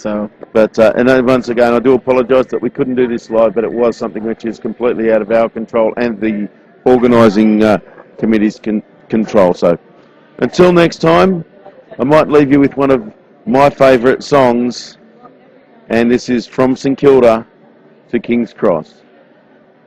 Till next we meet, on behalf of Matthew Hines and the entire Disability Sports Network team, my name's Tony Telfer. Bye for now.